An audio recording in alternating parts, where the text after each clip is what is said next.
8ನೇ ತರಗತಿಯ ಪ್ರಥಮ ಭಾಷಾ ಕನ್ನಡ ಪಠ್ಯಪುಸ್ತಕದಲ್ಲಿ ಬರುವಂತಹ ಕೊನೆಯ ಒಂದು ಪಾಠ ಸಪ್ತಾಕ್ಷರಿ ಮಂತ್ರ. ಮುದ್ದಣ ಬರೆದಂಥ ಈ ಒಂದು ಪಾಠವನ್ನು ಓದ್ತೀನಿ. ಅದನ್ನು ಮೊದಲು ಓದಿದ ನಂತರ ಪ್ರವೇಶ, ಕವಿಕಾವ್ಯ ಪರಿಚಯ, ಆಶಯ ಭಾವ, ಅವುಗಳ ಪದವಿಂಗಡಣೆ ಮತ್ತು ಅರ್ಥೈಸುವಿಕೆಯನ್ನು ಆನಂತರ ಮಾಡೋಣ. ಈಗ ಒಂದು ಓದು ಅಷ್ಟೇ. ಈ ಒಂದು ಗದ್ಯದ ಓದನ್ನು ಓದ್ತೀನಿ, ಸರಿಯಾಗಿ ಗಮನಿಸ್ರಿ. ಇದು ನಾಟಕೀಯವಾಗಿರೋದ್ರಿಂದ, ನಾಟಕದ ರೂಪದಲ್ಲಿರೋದ್ರಿಂದ ಅವುಗಳನ್ನು ಅದೇ ರೀತಿ ಭಾವಪೂರ್ಣವಾಗಿ ಒಂದು ಓದೋದನ್ನು ಮಾಡೋಣ. ನೋಡ್ತಾ ಇರ್ತೀರಾ? ಇಂತು ಬಂದೊದವಿದ ಚಳಿಗಾಲದೋಳು. ಈಗ ಒಳ್ಳೆ ಚಳಿಗಾಲ ಅಲ್ಲ ನಮ್ಮದು, ಮೈಯೆಲ್ಲ ಚಳಿ ಇದೇ ಚಳಿಗಾಲದಾಗೆ ಪಾಠ ಇಟ್ಟಿದ್ದಾರೆ ಅಲ್ವಾ? ಹಂಗೆ ಆ ಒಂದು ಸಂದರ್ಭವನ್ನು ಕವಿ ಬರಿತಾ ಹೋಗ್ತಾರೆ, ಮುದ್ದಣ ಕವಿ. ಇಂತು ಬಂದೊದವಿದ ಚಳಿಗಾಲದೋಳ್ ರಾಘವನ ಯಜ್ಞ ತುರಂಗಮಂ ಅರಣ್ಯಕನೆಂಬೋರ್ವ ಕಿತ್ತಡಿಯ ಪುಣ್ಯಾಶ್ರಮಮಂ ಪುಗುತಿರ್ಪದು ಕಂಡು ಶತ್ರುಘ್ನಾದ್ಯರ್ ಮುನಿಯ ದರ್ಶನಕ್ಕೆಂದೊಳಪಕ್ಕು ಮುನಿಗೆ ಎರಗಿದರು. ಆಗ ಅರಣ್ಯಕನ್ ಅಭ್ಯಾಗತರಂ ವಂದಿಸಿ ಸರ್ವರನ್ ಆತಿಥ್ಯನಿಂ ಸತ್ಕರಿಸಿ ಶ್ರೀರಾಮ ಸತ್ಕಪಾ ವಿನೋದ ಗೋಷ್ಠಿಯೋಳ್. ಹೀಗೆ ಮುದ್ದಣ ತನ್ನ ಪದ್ಯವನ್ನು ಒಂದು ಕಾವ್ಯವನ್ನು ಬರಿತಾ ಇದ್ದಾನೆ. ಬರೀಬೇಕಾದ್ರೆ ಬರೋ ಒಂದು ಪ್ರಸಂಗವನ್ನು ತನ್ನ ಮಡದಿ ಮನೋರಮೆ ಹೆಂಡತಿ ಜೊತೆಗೆ ಹಂಚಿಕೊಳ್ಳೋ ರೀತಿಯಲ್ಲಿ ಅದರೊಳಗೆ ಬರೆದಿದ್ದಾರೆ ಇಬ್ಬರು. ಅದೊಂದು ಗಂಡ ಹೆಂಡತಿ ಮಾತಾಡೋ ಇದು. ಹಿಂಗೆ ಕವಿ ಬರಿತಾ ಇದ್ದಾನೆ. ಪಕ್ಕದಾಗೆ ಹೆಂಡತಿ ಅದನ್ನು ಕೇಳಿಸ್ಕೊಳ್ತಾ ಇದ್ದಾಳೆ, ನೋಡ್ತಾ ಇದ್ದಾಳೆ. ಅವಳು ಆ ಗಂಡನನ್ನು ಕೆಣಕಿ ಮಾತಾಡ್ತಾಳೆ. ಏನು ಹೇಳ್ತಾಳೆ? ಮನೋರಮೆ ಮುದ್ದಣ ಸರಸ ಸಲ್ಲಾಪ ಇಬ್ಬರು ಎದುರಿ ಬದ್ರು ಕೂತ್ಕೊಂಡ್ಬಿಟ್ಟಿದ್ದಾರೆ. ಕೂತ್ಬಿಟ್ಟು ರಾತ್ರಿ ಊಟ ಮಾಡಿ ಕೂತ್ಕೊಂಡು ಹಾಲು ಹಣ್ಣು ತಂದು ಕೊಟ್ಲಂತೆ. ತಿಂದು ಕುಡಿದು ಎಲ್ಲಡಿಕೆ ತಾಂಬೂಲವನ್ನು ಕೊಟ್ಟಳು. ಇಬ್ಬರು ತಾಂಬೂಲವನ್ನು ಸವಿದ್ರು. ಅವಾಗ ಕೇಳಿ ಮನೋರಮಿ, ನಾನು ಕಾವ್ಯವನ್ನು ಬರೀತಾ ಇದ್ದೀನಿ ಅಂದ್ಬಿಟ್ಟು ಹೇಳಿ ಮುಂದೆ ಮುಂಚೆನೆ ಇವಳು ತಡೀತಾಳೆ ಒಂದು ನಿಮಿಷ. ಏನೇ ಅಂದ್ಬಿಟ್ಟು ಏನು ಮಾತಾಡ್ತಾರೆ? ಎನ್ನ ಚೆನ್ನಿಗ ಆತಿಥ್ಯಮೆಂದೊಡೆ ಬರಿದೆ ವಾಯುಪಚಾರಮೇ. ಮುದ್ದಣ ಅಲ್ತು ವಾಯುಪಚಾರ ಮಲ್ತು ಬಂದರ್ಗೆ ಕೈಗೆ ಕಾಲಿಗೆ ನೀರಿತ್ತು ಕುಳ್ಳಿರಿಸಿ ಸವಿಗೂಳನಿಕ್ಕಿ ಹೂವಿಂ ಸಿಂಗರಿಸಿ ಭಾವನ್ನದಿಂ ಸೊಗಸುಗೆಯ್ದು ಒಡನಿರ್ದು ನುಡಿದು ನಡೆದುದು ಮುನ್ನಿಪಿದು. ಮನೋರಮೆ ಅಂತಿರ್ಪುದು ಶತ್ರುಹನ ಸಾಯಿರ ಲೆಕ್ಕದಿ ಇರಿದು ಪಡೆಗರಣ್ಯಕಂ ಕೂಳ್ನೀರಿತ್ತು ಸನ್ಮನಿಸಿದನೆ. ಮುದ್ದಣ ಅಪ್ಪುದಪ್ಪುದು ಅನಿಬರುಂ ಯಥೇಚ್ಛಂ ಮೃಷ್ಟಾನ್ನ ಭೋಜನದಿಂ ತಣಿಸಿದಂ. ಮನೋರಮೆ ಏನಾಗಿದೆ ಅಚ್ಚರಿ, ಏನು ತುಟಾರ್ಥ? ಮುದ್ದಣ ಮುನಿಗಳೊಂದು ಜಪದ ತಪದ ಮಂತ್ರದ ಬಲ್ಮೆಯಂ ಕಿರಿದೆ ಬೇಡಿದ ಪುರುಳನ್ ಅರಿದೆಂ ತಂದೀಗಂ. ಮನೋರಮೆ ಅಂತುಟೇಂ ಗಣಂ ಆವುದ ಮಂತ್ರಂ. ಮುದ್ದಣ ಆವುದೇ ಏಕಾಕ್ಷರಿ, ದ್ವ್ಯಾಕ್ಷರಿ, ತ್ರಯಾಕ್ಷರಿ, ಚತುರಾಕ್ಷರಿ, ಪಂಚಾಕ್ಷರಿ, ಷಡಾಕ್ಷರಿ ಮುಂತಪ್ಪ ಪ್ರಸಿದ್ಧ ಮಂತ್ರಗಳೊಳವಲ್ತೆ. ಮನೋರಮೆ ಇನಿತೊಂದು ಜಪದ ಬಲ್ಮೆ ನೆರೆಮೀರ್ಪಿಂ ಬೆರದೊಂದರ ಗೊಡವೆ ಇಲ್ಲದಿರ್ಕುಂ ತಾಪಸರ್. ಮುದ್ದಣ ಅಪ್ಪುದಪ್ಪುದು ತಪ್ಪೇ? ಮನೋರಮೆ ಅಂಥದಿರ್ಕೆ ನಿನ್ನನ್ನರಪ್ಪ ಕಪ್ಪಿಗರ್ ಮನೆ ವಾಳ್ತಿಯೋಳ್ ಇನಿಸೊಂದುಂ ಗೊಡವೆಗೊಳ್ಳದೆ ಕೆಮ್ಮನೆ ಪಾಳ್ಗತಿಯ ಕಬ್ಬದೋಳ್ ಏನು ಹೊಳ್ತು ಬೆಮಗೊಂಡಿರ್ಪರಲೆ ಅವರ್ಗೇಂ ಬಟ್ಟೆಯೋ ಉಣಲೇಂ ತಿನ್ನಲೇಂ ಅಂತಿರೊಂದು ಜಪಂ ಹಿರಿಯ ತಪಸಿಗಳತ್ತ ಆಣು ಉಪದೇಶಂಗೊಂಡಾಗದೆ ಮುದ್ದಣ ಮುಗುಳ್ನಗೆയും ಏಂ ಎಮ್ಮವರೊಂದಿರಕ್ಕೆ ನಗುವ ಎಮ್ಮನ್ನರಪ್ಪ ಕಬ್ಬಿಗರ್ಗೇಂ ಕೊರತೆಯೋ ತಮ್ಮೊಂದೇ ನುಡಿಯ ಬಲ್ವಿಂ ಮೂ ಜಗಮುಂ ಅರಿಸುವ ಪೊಗಳ್ವ ತೆಗಳ್ವ ಕೊಳ್ಳ್ವಾಳ್ವ ತಾಳ್ವ ಪೂಳ್ವ ಪೇಳ್ವ ಬಾಳ್ವ ಸಿಂಗರದ ಬಣ್ಣ ಗಬ್ಬಿಗರೆಗೆ ಎಮ್ಮತೆ ತೆರನ್ ಇನ್ನುಂ ನೀನರಿಯೈ ಮನೋರಮೆ ಪಿಸವಂದಗೊಂಡು ನಿಮ್ಮ ವರ್ಗಂ ಅಂತಿರೇ ಮಂತ್ರಂ ಸಿದ್ಧಿವರ್ಕುಮೆ ಮುದ್ದಣ ತಡೆಯೇನು ಹೇಳ್ಕೇಂ ಮನೋರಮೆ ನಿಮ್ಮೊಳ ಮೊಳಮೆ ಮುದ್ದಣ ಎನ್ನೊಳಂತಿದು ಪಾಸು ಹೊಕ್ಕು ಮನೋರಮೆ ನೀನು ಬಲು ಮಹಿಮೆಗಾರಂ ನೀನು ನಿನಗಾರ ಅತ್ತಣಿಂದೆಂದು ಉಪದೇಶಮಾಯಿತು ನಿನಗಾರ ಅತ್ತಣಿಂದ ಎಂದು ಉಪದೇಶಮಾಯಿತು ಮುದ್ದಣ ಗುರುವತ್ತಣಿನ್ ಅಳವೆಯೊಳೆ ಮನೋರಮೆ ಎನ್ನರಿಯ ಅದಾವುದು ಮಂತ್ರಂ ಎನ್ನೋಳು ಸಿರ ಮುದ್ದಣ ಎಲೆ ಪೆಣ್ಣೆ ನೀನಾರೋಳ್ ಎಂದುಂ ಎಂದಿಗೂ ಉಸಿಲ್ ಭಾರತ್ ಜೋಕೆ ಮನೋರಮೆ ಎಲೆ ಎಂದುಂ ಎಂತುಂ ಉಸಿರ ನಾಡೆಂ ಮುದ್ದಣ ಅಂತಾದೊಡೆ ಇಂತಿದು ಕೇಳಿ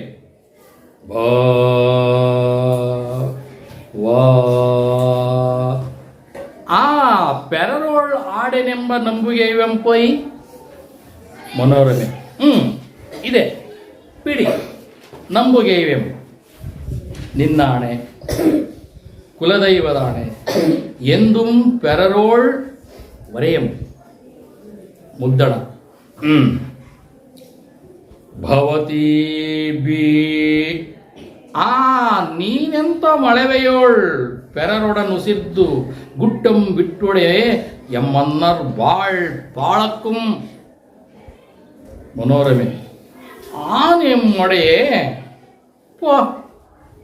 ತನ್ನಾಣೆ ಕಣ್ಣಾಣೆ ಕೇಳುವೆಂ ಮುದ್ದಣ ಎಕ್ಕಟಿಯೋಳು ಭವತಿ ಭಿಕ್ಷಾಂ ದೇಹಿ ಭವತಿ ಭಿಕ್ಷಾಂ ದೇಹಿ ಎಂಬುದುದುವೆ ಕಬ್ಬುಗರಿಗೆ ಸಿದ್ಧಿಸಿದ ಪೆರ್ಮೆಯ ಸಪ್ತಾಕ್ಷರಿ ಮಂತ್ರಂ ಆರೋಳ್ ಆನು ಮುಸಿರದಿರ್ ಮನೋರಮೆ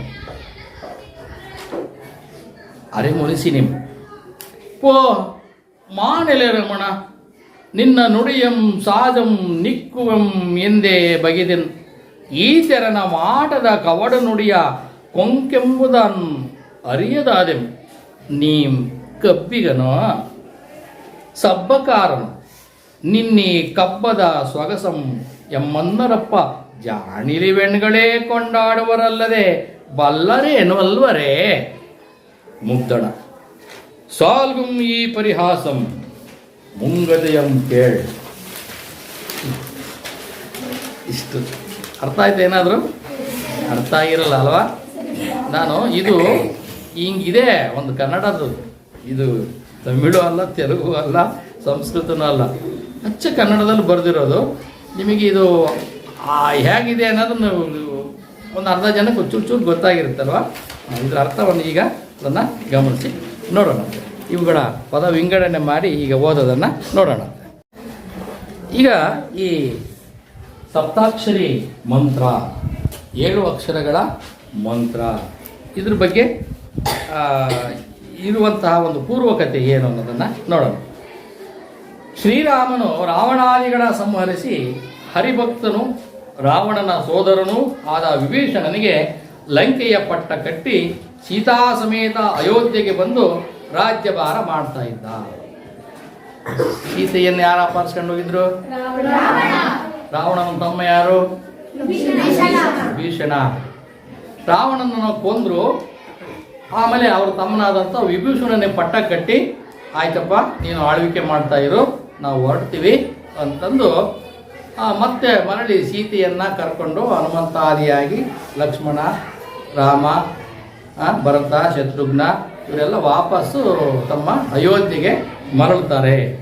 ಹೀಗೆ ಹಲವು ವರ್ಷಗಳು ಕಳೆಯುತ್ತಿರಲು ಸೀತೆ ಗರ್ಭಿಣಿಯಾದಳು.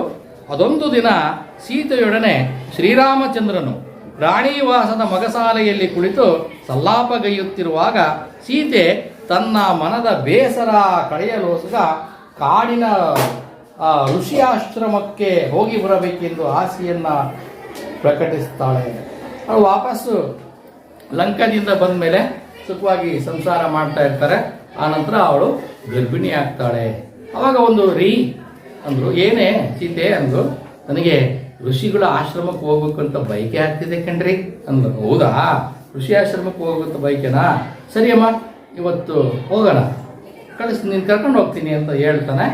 ಅದರ ದುರಂತ ಏನಾಗುತ್ತೆ ಅಲ್ಲಿ ಅಂದರೆ, ಅವತ್ತೊಂದು ರಾತ್ರಿನೇ ಹೋಗ್ಬಿಟ್ಟು ನಮ್ಮ ರಾಜರು ಆತಿಥ್ಯವನ್ನು, ರಾಜರ ಒಂದು ಇದನ್ನು ಹೇಗೆ ಸವಿತಾ ಇದ್ದಾರೆ ನಮ್ಮ ಪ್ರಜೆಗಳು ಅಂತ ನೋಡೋಣ ಅಂತ ವೇಷ ಮಾಡಿಸ್ಕೊಂಡು ಹೋಗ್ತಾನೆ.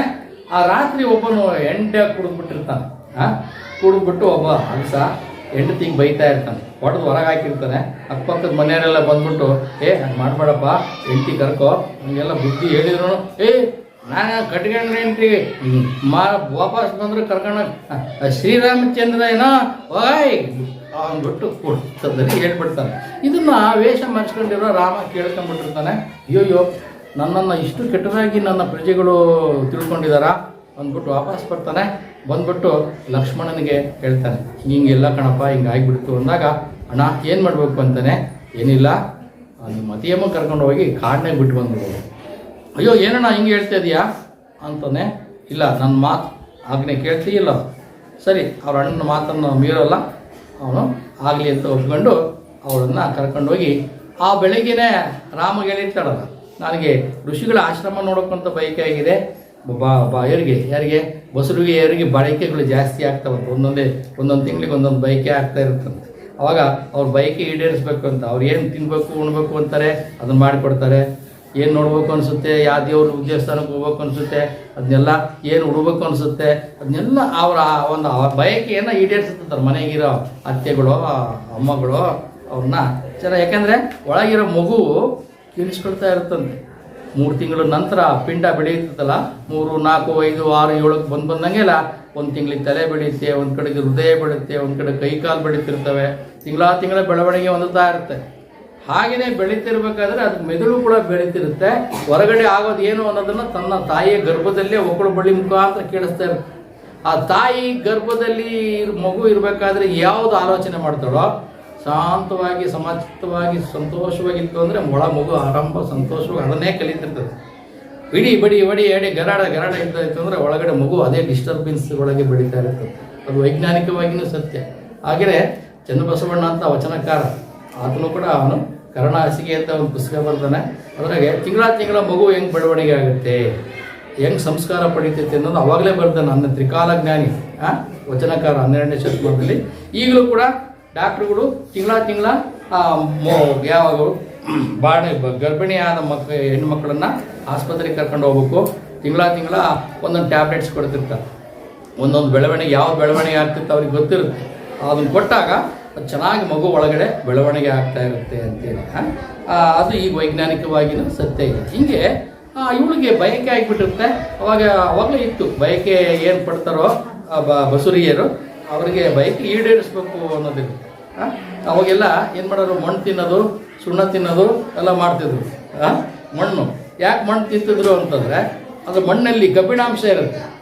ಆ ತಿಂಗಳೊಳಗೆ ಕಬ್ಬಿಣ ಮನುಷ್ಯನಿಗೆ ಬೇಕಾಗ್ತಿರ್ತದೆ ಆ ಒಳಗಡೆ ಮಗು. ಅವಾಗ ಮಣ್ಣು ಇದ್ದದ್ದು ಮಣ್ಣೇ ತಿಂತಿರ್ತಾರೆ. ಇಲ್ಲಾಂದರೆ ಸುಣ್ಣದಲ್ಲಿ ಕ್ಯಾಲ್ಸಿಯಂ ಇರುತ್ತೆ. ಆ ಕ್ಯಾಲ್ಸಿಯಂ ಸುಣ್ಣ ತಿನ್ಬಿಡೋದು, ಗೋಡೆಗಳು ಕೆರ್ಕೊಂಡು ಸುಣ್ಣ ತಿನ್ಬಿಡೋರು ಅವಾಗೆಲ್ಲ. ಅಂದರೆ ಅವಾಗ ಕ್ಯಾಲ್ಸಿಯಂ ಬೇಕಾಗುತ್ತೆ. ಅದು ಎಳಿತಿರ್ತದೆ ಮನಸ್ಸು, ಆ ದೇಹ ತಿನ್ನಬೇಕು ಅಂತ. ಆ ಸುಣ್ಣ ತಿನ್ನೋದು, ವಿಭೂತಿ ಉಂಡಿ ತಿನ್ನೋದು ಇನ್ನೆಲ್ಲ ಮಾಡ್ತಿರ್ತಾರೆ. ಅದು ಈಗ ಹಂಗೆ ಮಾಡಲ್ಲ. ಯಾಕೆಂದರೆ ಸರಿಯಾಗಿ ಹಾಸ್ಪಿಟ್ಲಿಗೆ ಹೋಗ್ತಾರೆ, ಅವರಿಗೆ ಕ್ಯಾಲ್ಸಿಯಂ ಯಾವಾಗ ಬೇಕು, ಕಬ್ಬಿಣ ಯಾವಾಗ ಬೇಕು, ಇನ್ನು ಯಾವ್ಯಾವ ಪೌಷ್ಟಿಕ ಆಹಾರ ಬೇಕು ಅನ್ನೋದನ್ನು ಟ್ಯಾಬ್ಲೆಟ್ಸ್ ಮುಖಾಂತರ ಕೊಡೋದ್ರಿಂದ ಆ ಒಂದು ಕೊರತೆಯನ್ನು ಈಗಿನ ಜನಗಳು ಕಾಣೋದಿಲ್ಲ. ಆದರೂ ಹಳ್ಳಿನಲ್ಲಿ ಆಸ್ಪತ್ರೆಗೆ ಹೋಗಿದಾಗ ಮನೆಗೇ ಇಟ್ಕೊಂಡು ಬಡತನ ಅಥವಾ ತಿಳುವಳಿಕೆಯಿಂದ ದಡ್ಡರು ಅಲ್ಲೇ ನಾವು ಬಸರಿಯನ್ನು ಕಷ್ಟ ಕಾರ್ಪಣ್ಯಗಳ ನಡುವೆ ಬೆಳೆಸಿದಾಗ, ಸರಿಯಾಗಿ ಆಹಾರವನ್ನು ಕೊಡದೆ ಬೆಳೆಸಿದಾಗ ಅವು ಒಳ್ಳೆಯ ಮಕ್ಕಳನ್ನು ಹೆರುಗೆಯಲ್ಲ, ಅಥವಾ ಏನೇನೋ ತೊಂದರೆಗಳಾಗಿ ಅನೇಕ ಬಾಣಂತಿಯರು ಸಾಯ್ತಾ ಇದ್ದಾರೆ. ನೋಡಿದಿರಲ್ಲ, ಪತ್ರಿಕೆಗೆ ನೋಡಿದಿರಲ್ಲ, ಎಷ್ಟೋ ಜನಗಳು ಮಗು ಎತ್ತ ತಕ್ಷಣ ಸಾಯ್ತಾ ಇದ್ದಾರೆ. ಅದಕ್ಕೆ ಡಾಕ್ಟ್ರುಗಳಿಗೆಲ್ಲ ಶಿಕ್ಷೆ ಕೊಡ್ತಾ ಇದ್ದಾರೆ. ಯಾಕೆ ಅಂದರೆ ನೀವು ಸರಿಯಾಗಿ ಪೌಷ್ಟಿಕ ಆಹಾರ ಉಣ್ಣಲ್ಲ, ಜೊತೆಗೆ ಮದ್ಯ ಅದು ಇದು ಸುಡುಗಾಡೋದು ಕುಡಿಯೋದು, ಆಮೇಲೆ ಇನ್ನೇನೋ ಪೌಷ್ಟಿಕ ಇಲ್ಲದಂಥ ಇವೇನೋ ಉಕ್ಕು ಏನೇನೋ ಸುಡುಗಾಡೋ ಪ್ಯಾಕೆಟ್ ಊಟ ತಿನ್ನೋದು, ಇವೆಲ್ಲ ಮಾಡಿ ಹೆಣ್ಮಕ್ಳಿಗೆ ಸರಿಯಾಗಿ ಮಕ್ಕಳನ್ನ ಎರುವಂಥ ಶಕ್ತಿ ಇಲ್ದಂಗೆ ಆಗಿಬಿಟ್ಟಿದೆ. ಅದು ಒಂದು ಕಾರಣ ಆಗಿಬಿಟ್ಟಿರ್ತದೆ. ಅದಕ್ಕೆ ಇಲ್ಲಿ ಆ ಒಂದು ಪ್ರಸಂಗ ಬಂದ್ಬಿಡ್ತದೆ. ನೋಡು, ಇಲ್ಲಿಂದ ಇಲ್ಲಿವರೆಗೂ ಹಿಂಗೆ ಹೋಯ್ತಲ್ಲ, ಅದಕ್ಕೆ ರಾಮಾಯಣ ಅನ್ನೋದು. ಈಗಲೂ ರಾಮಾಯಣ. ಅವಾಗ ಆಯ್ತಮ್ಮ ನೀನು ಕರ್ಕೊಂಡು ಹೋಗ್ತೀನಿ ಅಂತ ಹೇಳಿದ್ನ, ಹೋಗಿ ನೋಡೋ ನಿಮ್ಮ ಅತ್ತಿಗೆಮ್ಮ ಬೆಳಗ್ಗೆ ಹೇಳಿದ್ದೆ, ಅವಳಿಗೆ ಋಷಿಯಾಶ್ರಮಕ್ಕೆ ಹೋಗ್ಬೇಕು ಅಂತ ಆಸೆ ಪಟ್ಟಿದ್ಲು. ಆಯಿತು, ಅಣ್ಣ ಹೇಳಿದ್ದಾರೆ ಕರ್ಕೊಂಡು ಹೋಗ್ತೀನಿ ಬಾ ಅತ್ತಿಗೆಮ್ಮ ಅಂತ ಹೇಳ್ಬಿಟ್ಟು ಕರ್ಕೊಂಡು ಹೋಗಿ ಬಿಟ್ಟು ಬಂದ್ಬಿಡ. ಅಯ್ಯೋ ಎಂಥ ಪಾಪದ ಕೆಲಸ ಮಾಡಿಸ್ಕ್ಯಾಣ ನನ್ನ ಹತ್ರ, ಅಂದರೆ ಅದು ಆಗಬೇಕಾಗಿರೋದಿದೆ, ನೀನು ಹೋಗಪ್ಪ ಅಂದಾಗ ಆಯಿತು ಅಂದ್ಬಿಟ್ಟು ಅತ್ತಿಗೆಮ್ಮ ಬೆಳಗ್ಗೆ ಇದು ಋಷಿ ಮುನಿಗಳನ್ನು ಆಶ್ರಮ ನೋಡ್ಬೇಕಂತ ಅಣ್ಣಗೆ ಹೇಳಿದ್ದೆ ಅಂತಲ್ಲ. ಹೌದು, ನಾನು ಅಣ್ಣ ಕರ್ಕೊಂಡು ಹೋಗ್ತೀವಿ ಅಂತ ಹೇಳಿದ್ರಲ್ಲ. ಇಲ್ಲ, ಅವ್ರಿಗೇನೋ ಬೇರೆ ಕೆಲಸ ಇದೆ ಅಂತ ಅತ್ತಿಗೆಮ್ಮ, ನಾನೇ ಕರ್ಕೊಂಡು ಹೋಗ್ತೀನಿ, ಬರ್ತೀಯಾ? ಓ ಅಯ್ಯೋ ಆಯಿತು ನಡಿಯಪ್ಪ ನೀನು ಅಂದ್ಬಿಟ್ಟು ಅವನ್ನ ಭಾಳ ಪ್ರೀತಿ ಮಾಡ್ತಿರ್ತಾರೆ. ಮಗು ಥರ ತನ್ನ ತಮ್ಮನನ್ನು ಮೈದನನ್ನು ತಂದೆ ಥರ ಅವನ ರೀತಿ ತನ್ನ ಮಗನ ಥರ ನೋಡ್ಕೊಂತ ಇರ್ತಾಳೆ. ಆಯ್ತು ಬಿಡು ಅಂದ್ಬಿಟ್ಟು ಏನೋ ಕೆಲಸ ಇರ್ಬೇಕು ರಾತ್ರಿಗೆ ಅಂದ್ಬಿಟ್ಟು ಕರ್ಕೊಂಡು ಹೋಗ್ತಾಳೆ. ಕರ್ಕೊಂಡು ಹೋಗ್ಬಿಟ್ಟು ಮಧ್ಯ ಕಾಡಿನಾಗ ಹೋಗಿ ಅವಳನ್ನ ಬಿಟ್ಟು ಬಂದ್ಬಿಡ್ತಾನೆ. ಆ ಕಗ್ಗತ್ತಲೆ ಒಳಗೆ, ಕಾಡಿನೊಳಗೆ, ಅರಮನೆಯಲ್ಲಿ ಸುಪ್ಪತ್ತಿಗೆಯಲ್ಲಿದ್ದಂತಹ ಸೀತೆ ಕಾಡಿನೊಳಗೆ ಒಬ್ಬಳಾಗಿಬಿಡ್ತದೆ, ಏಕಾಂಗಿ ಆಗಿಬಿಡ್ತದೆ, ಜೊತೆಗೆ ಗರ್ಭಿಣಿ ಸ್ತ್ರೀ. ಆಮೇಲೆ ಮುಂದೆ ಹೋಗ್ತಾ ಹೋಗ್ತಾ ಯಾರು ಸಿಗ್ತಾರೆ ಅವರಿಗೆ? ಯಾವ ಋಷಿ ಸಿಗ್ತಾರೆ? ವಾಲ್ಮೀಕಿ ಮಹರ್ಷಿಗಳು ಸಿಗ್ತಾರೆ. ವಾಲ್ಮೀಕಿನ ಕರ್ಕೊಂಡು ಹೋಗಿ ಆ ಆಶ್ರಮದಾಗ ಇಟ್ಕೊಂಡು ಸಾಕ್ತಾರೆ. ಮುಂದೆ ಅವರು ಮಕ್ಕಳನ್ನ ಇರ್ತಾಳೆ, ಲವಾಕುಶ ಅಂತ ಹೆಸರಿಡ್ತಾರೆ. ಮುಂದೆ ಒಂದು ದಿನ ಆ ಲವಾಕುಶ ಯಾರು ಶ್ರೀರಾಮ ಲಕ್ಷ್ಮಣ ಇವರೆಲ್ಲರ ಜೊತೆ ಯುದ್ಧ ಮಾಡ್ತಾರೆ. ಅಶ್ವಮೇಧ ಯಾಗಕ್ಕೆ ಬಂದಂಥ ಕುದುರೆ ಕಟ್ತಾರೆ. ಆಮೇಲೆ ಅಪ್ಪ ಮಕ್ಕಳು ಅನ್ನೋದು ಗೊತ್ತಾಗುತ್ತೆ. ಆಮೇಲೆ ಮತ್ತೆ ಆ ಕಾಡಿನಿಂದ ವಾಪಸ್ಸು ಸುಖವಾಗಿ ಬಂದು ರಾಜ್ಯ ಆಡ್ತಿರ್ತಾರೆ. ನೋಡಿ, ಅವ್ರಿಗೂ ಬಿಡವಲ್ಲ, ಬಂದಿರ್ತದೆ, ಒಳ್ಳೆ ಕಾಲ ಬಂದಿರ್ತೈತಿ, ಬರ್ತದಲ್ಲ, ಮತ್ತೆ ಇನ್ನೇನೋ ಕಷ್ಟ ಬರ್ತಿರ್ತದೆ ಅಲ್ವಾ, ಯಾರಿಗೂ ಬಿಟ್ಟದ್ದಲ್ಲ ಅನ್ನೋದು ರಾಮಾಯಣದಲ್ಲಿ. ಹೀಗೆ ಕಥೆಗಳು. ಆ ಒಂದು ಸಂದರ್ಭ ಇಲ್ಲಿ ಅರ್ಥ ಆಯ್ತಾ ನಿಮಗೆಲ್ಲ? ಈಗ ಸೀತೆ ಮನದ ಆ ಬೇಸರ ಕಳೆಯಲೋಸಕ ಕಾಡಿನ ಋಷಿಯಾಶ್ರಮಕ್ಕೆ ಹೋಗಿ ಬರಬೇಕು ಅಂತ ಆಸೆ ಪಡ್ತಾಳೆ. ಇದಕ್ಕೆ ಒಪ್ಪಿದ ಶ್ರೀರಾಮ ಆದಷ್ಟು ಬೇಗ ಲಕ್ಷ್ಮಣನ ಮೂಲಕ ಮಾಡುವೆನೆಂಬ ಭರವಸೆ ನೀಡಿದ.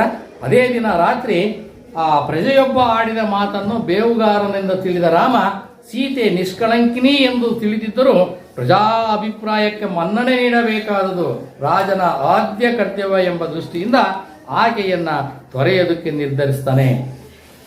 ರಾಜಾಜ್ಞೆಯನ್ನ ಮೀರಲಾರದ ಲಕ್ಷ್ಮಣ ಋಷ್ಯಾಶ್ರಮ ದರ್ಶನದ ನೆಪವೊಡ್ಡಿ ಸೀತೆಯನ್ನು ಕರೆದೊಯ್ದು ಗೋಂಡಾರಣ್ಯದಲ್ಲಿ ದಟ್ಟವಾದ ಕಾಡಿನಲ್ಲಿ ಬಿಟ್ಟು ಬರ್ತಾನೆ. ಇತ್ತ ರಾಜ ರಾಮನು ಎನಿಸಿಕೊಂಡಂಥ ಶ್ರೀರಾಮ ಸೀತಾ ಪರಿತ್ಯಾಗದಿಂದ ವೈಯಕ್ತಿಕವಾಗಿ ನೊಂದಿದ್ದರು. ರಾಜ್ಯಭಾರದಲ್ಲಿ ಎಲ್ಲೆಷ್ಟೂ ಅಪಚಾರ ಎಸಗದೆ ಪ್ರಜಾಪಾಲನೆಯಲ್ಲಿ ತೊಡಗಿದ್ದ. ಅದೊಂದು ದಿನ ಅಗಸ್ತ್ಯ ಮಹರ್ಷಿಗಳು ಶಿಷ್ಯರೊಂದಿಗೆ ಅಯೋಧ್ಯೆಗೆ ಬಂದಾಗ ಅವರನ್ನು ಗೌರವ ಆದರಗಳಿಂದ ಬರಮಾಡಿಕೊಂಡ. ರಾಮ ಋಷಿ ಪರಿವಾರವನ್ನು ಷೋಡಶ ಉಪಚಾರದಿಂದ ಸತ್ಕರಿಸಿದ. ತನ್ನಿಂದ ಹತನಾದ ರಾವಣ ಬ್ರಹ್ಮಮಾನಸ ಪುತ್ರ ಪುಲಸ್ತ್ಯರ ಮಗನಾದ ವಿಶ್ವ ವಸುವಿನ ಮಗನೆಂದು ವೇದ ಪಾರಂಗತನೆಂದು ಅಗಸ್ತ್ಯನಿಂದ ಕೇಳಿ ತಿಳಿದು ರಾವಣನ ಹತ್ಯೆಯಿಂದ ತನಗೆ ಬ್ರಹ್ಮಹತ್ಯ ದೋಷ ಪ್ರಾಪ್ತಿಯಾಯಿತೆಂದು ದುಃಖಿತನಾದ. ಪಾಪಿಗಳ ಪಾಪನಾಶ ಮಾಡಬಲ್ಲ ನಿಮಗೆ ಎಂತಹ ಪಾಪವಯ್ಯ, ದುಷ್ಟ ಸಂಹಾರಕ್ಕಾಗಿ ಧರೆಗಿಳಿದು ನಿನ್ನ ಕರ್ತವ್ಯವನ್ನು ಮಾಡಿರುವ ನೀನು ಅಂಜಬೇಕಾಗಿಲ್ಲ ಅಂತೇಳಿ ಋಷಿಗಳು ಧೈರ್ಯವನ್ನು ಹೇಳ್ತಾರೆ. ಅಗಸ್ತ್ಯ ಋಷಿಗಳು ಸಮಾಧಾನ ಪಡಿಸಿದರು. ಆದರೂ ಕೂಡ ರಾಮ ಅದಕ್ಕೆ ಒಪ್ಪೋದಿಲ್ಲ. ಅಶ್ವಮೇಧವನ್ನು ಮಾಡಿದರೆ ಬ್ರಹ್ಮಹತ್ಯ ದೋಷ ನಿವಾರಣೆ ಆಗುತ್ತೆ ಅಂತ ಅಗಸ್ತ್ಯರು ಹೇಳಿದ ಮೇರೆಗೆ ರಾಮ ಅಶ್ವಮೇಧ ಯಾಗವನ್ನು ಕೈಗೊಳ್ತಾನೆ. ಆನಂತರ ಯಜ್ಞಾಶ್ವದ ಬೆಂಗಾವಲಿಗೆ ಶತ್ರುಘ್ನನ ಮುಂದಾಳತ್ವದಲ್ಲಿ ಜಾಂಬವ, ಹನುಮಂತ, ಸುಗ್ರೀವಾದಿ ಕಪಿವೀರರು, ಆನಂತರ ಅಯೋಧ್ಯೆಯ ಸೈನ್ಯ ಕೂಡ ಅವ್ರ ಜೊತೆಗೆ ಹೊರಟು. ಯಜ್ಞಾಶ್ವ ತನ್ನಿಚ್ಛಾನುಸಾರ ನಾನಾ ಕಡೆಗಳಲ್ಲಿ ಸಂಚರಿಸ್ತಾ ಇರುವಾಗ ಕೆಲವು ರಾಜರು ಇದು ರಾಮನ ಯಜ್ಞ ಅಶ್ವವೆಂದು ತಿಳಿದ ತಕ್ಷಣ ಕಪ್ಪ ಕಾಣಿಕೆ ನೀಡಿ ತಾವೂ ಅಶ್ವದ ಬೆಂಗಾವಲಿಗೆ ಹೊರಟರು. ಕೆಲವರು ಅಶ್ವವನ್ನು ಕಟ್ಟಿ ಕದನಕ್ಕಿಳಿದು ಸೋತು ಶರಣಾದರು. ಹೀಗೆ ಸಂಚರಿಸುತ್ತಾ ಚಳಿಗಾಲದಲ್ಲಿ ಒಂದು ದಿನ ಯಜ್ಞಾಶ್ವ ಅರಣ್ಯಕ ಮುನಿಯ ಆಶ್ರಮವನ್ನು ಹೊಕ್ಕಿತು. ವಿಷಯ ತಿಳಿದ ಶತ್ರುಘ್ನಾದ್ಯರು ಮುನಿಯ ದರ್ಶನ ಮಾಡಿ ಆಶೀರ್ವಾದ ಪಡೆಯುವ ಸಲುವಾಗಿ ಆಶ್ರಮವನ್ನು ಪ್ರವೇಶಿಸಿ ವಂದಿಸಿದರು. ತಮ್ಮ ಆಶ್ರಮಕ್ಕೆ ಬಂದ ಶತ್ರುಘ್ನ ಹಾಗೂ ಅವನ ಪರಿವಾರವನ್ನು ಅರಣ್ಯಕ ಆಶೀರ್ವದಿಸಿ ಸತ್ಕರಿಸಿದನು. ಅದುವರೆಗೆ ರಾಮಾಶ್ವಮೇಧದ ಕಥೆಯನ್ನು ಮುದ್ದಣನಿಂದ ಕೇಳುತ್ತಿದ್ದ ಮನೋರಮೆಗೆ ಸಂದೇಹವೊಂದು ಮೂಡಿತು. ಆ ಸಂದೇಹ ಯಾವುದು? ಮುದ್ದಣ ಅದನ್ನು ಹೇಗೆ ಪರಿಹರಿಸಿದ? ಇದರ ಒಳಗುಟ್ಟೇನು ಎಂಬುದೇ ಪಠ್ಯಭಾಗದ ಸಾರ. ಈಗ ಅರ್ಥ ಆಯ್ತಾ? ಈಗ ಆ ಅಶ್ವಮೇಧ ಯಾಗವನ್ನು ಮಾಡಬೇಕು. ಯಾಕೆಂದರೆ ರಾವಣ ಅವನು ಬ್ರಹ್ಮ ಮಾನಸ ಪುತ್ರ, ಅವನನ್ನು ಹೊಂದಿರೋದ್ರಿಂದ ಬ್ರಹ್ಮಹತ್ಯಾ ದೋಷ ಬಂದಿದೆ. ಹಾಗಾಗಿ ನಾವು ಪಶ್ಚಾತ್ತಾಪ ಪಡ್ಕೋಬೇಕು ಅಂದಾಗ, ಇಲ್ಲಪ್ಪ ನೀನು ಅವನು ದುಷ್ಟ ಸಂಹಾರ ಮಾಡಿದಿ, ಒಳ್ಳೆಯದೇ ಆಗಿದೆ, ನಿನಗೇನು ಆ ಪಾಪ ಬಂದಿಲ್ಲ ಅಂತ ಯಾರು ಋಷಿಗಳು ಹೇಳ್ತಾರೆ? ಅಗಸ್ತ್ಯ ಋಷಿಗಳು ಹೇಳ್ತಾರೆ. ಆದರೂ ಇಲ್ಲ, ಎಲ್ಲರಿಗೂ ಒಂದೇ ಕಾನೂನು, ನಾನು ಇದು ಒಪ್ಪಲ್ಲ ಅಂದಾಗ, ಆಯ್ತಪ್ಪ ಒಂದು ಅಶ್ವಮೇಧ ಯಾಗ ಮಾಡಿಬಿಡು, ಅವಾಗ ನಿನಗೆ ಬ್ರಹ್ಮಹತ್ಯಾ ದೋಷ ನಿವಾರಣೆ ಆಗುತ್ತೆ ಅಂತ ಹೇಳ್ತಾರೆ. ಆಯಿತು ಅಂದ್ಬಿಟ್ಟು ಅಶ್ವಮೇಧ ಯಾಗಕ್ಕೆ ಹೊರಡ್ತಾನೆ.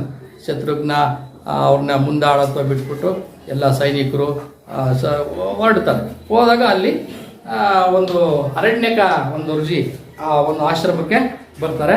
ಅಲ್ಲಿ ಬಂದ ಮೇಲೆ ಯಾರು ಋಷಿಗಳು?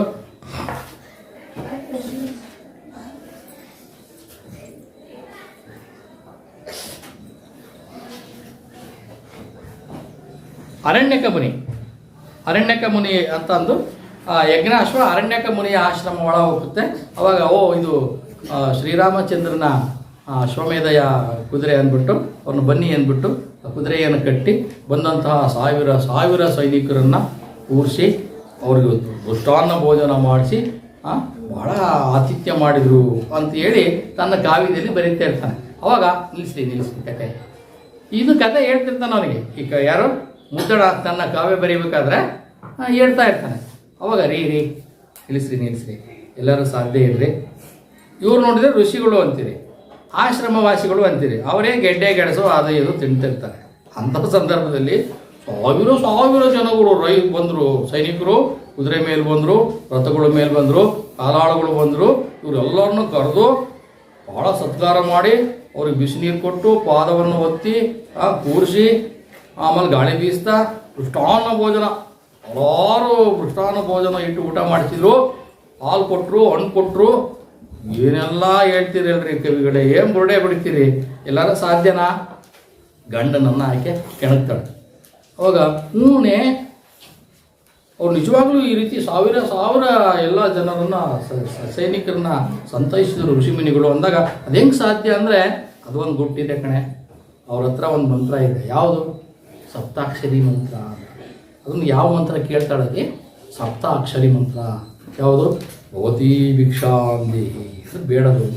ಭವತೀ ಭಿಕ್ಷಾಂದೇಹಿ ಅಂದ್ಬಿಟ್ರೆ ಸಾಕು, ಏನು ಅಂದ್ಕೊಂತಾರ ಮನಸ್ಸಿನಲ್ಲಿ ಅವೆಲ್ಲ ಬಂದ್ಬಿಟ್ಟು ದೊರಕ್ತವೆ ಅಂತ ಒಂದು ಮಂತ್ರ.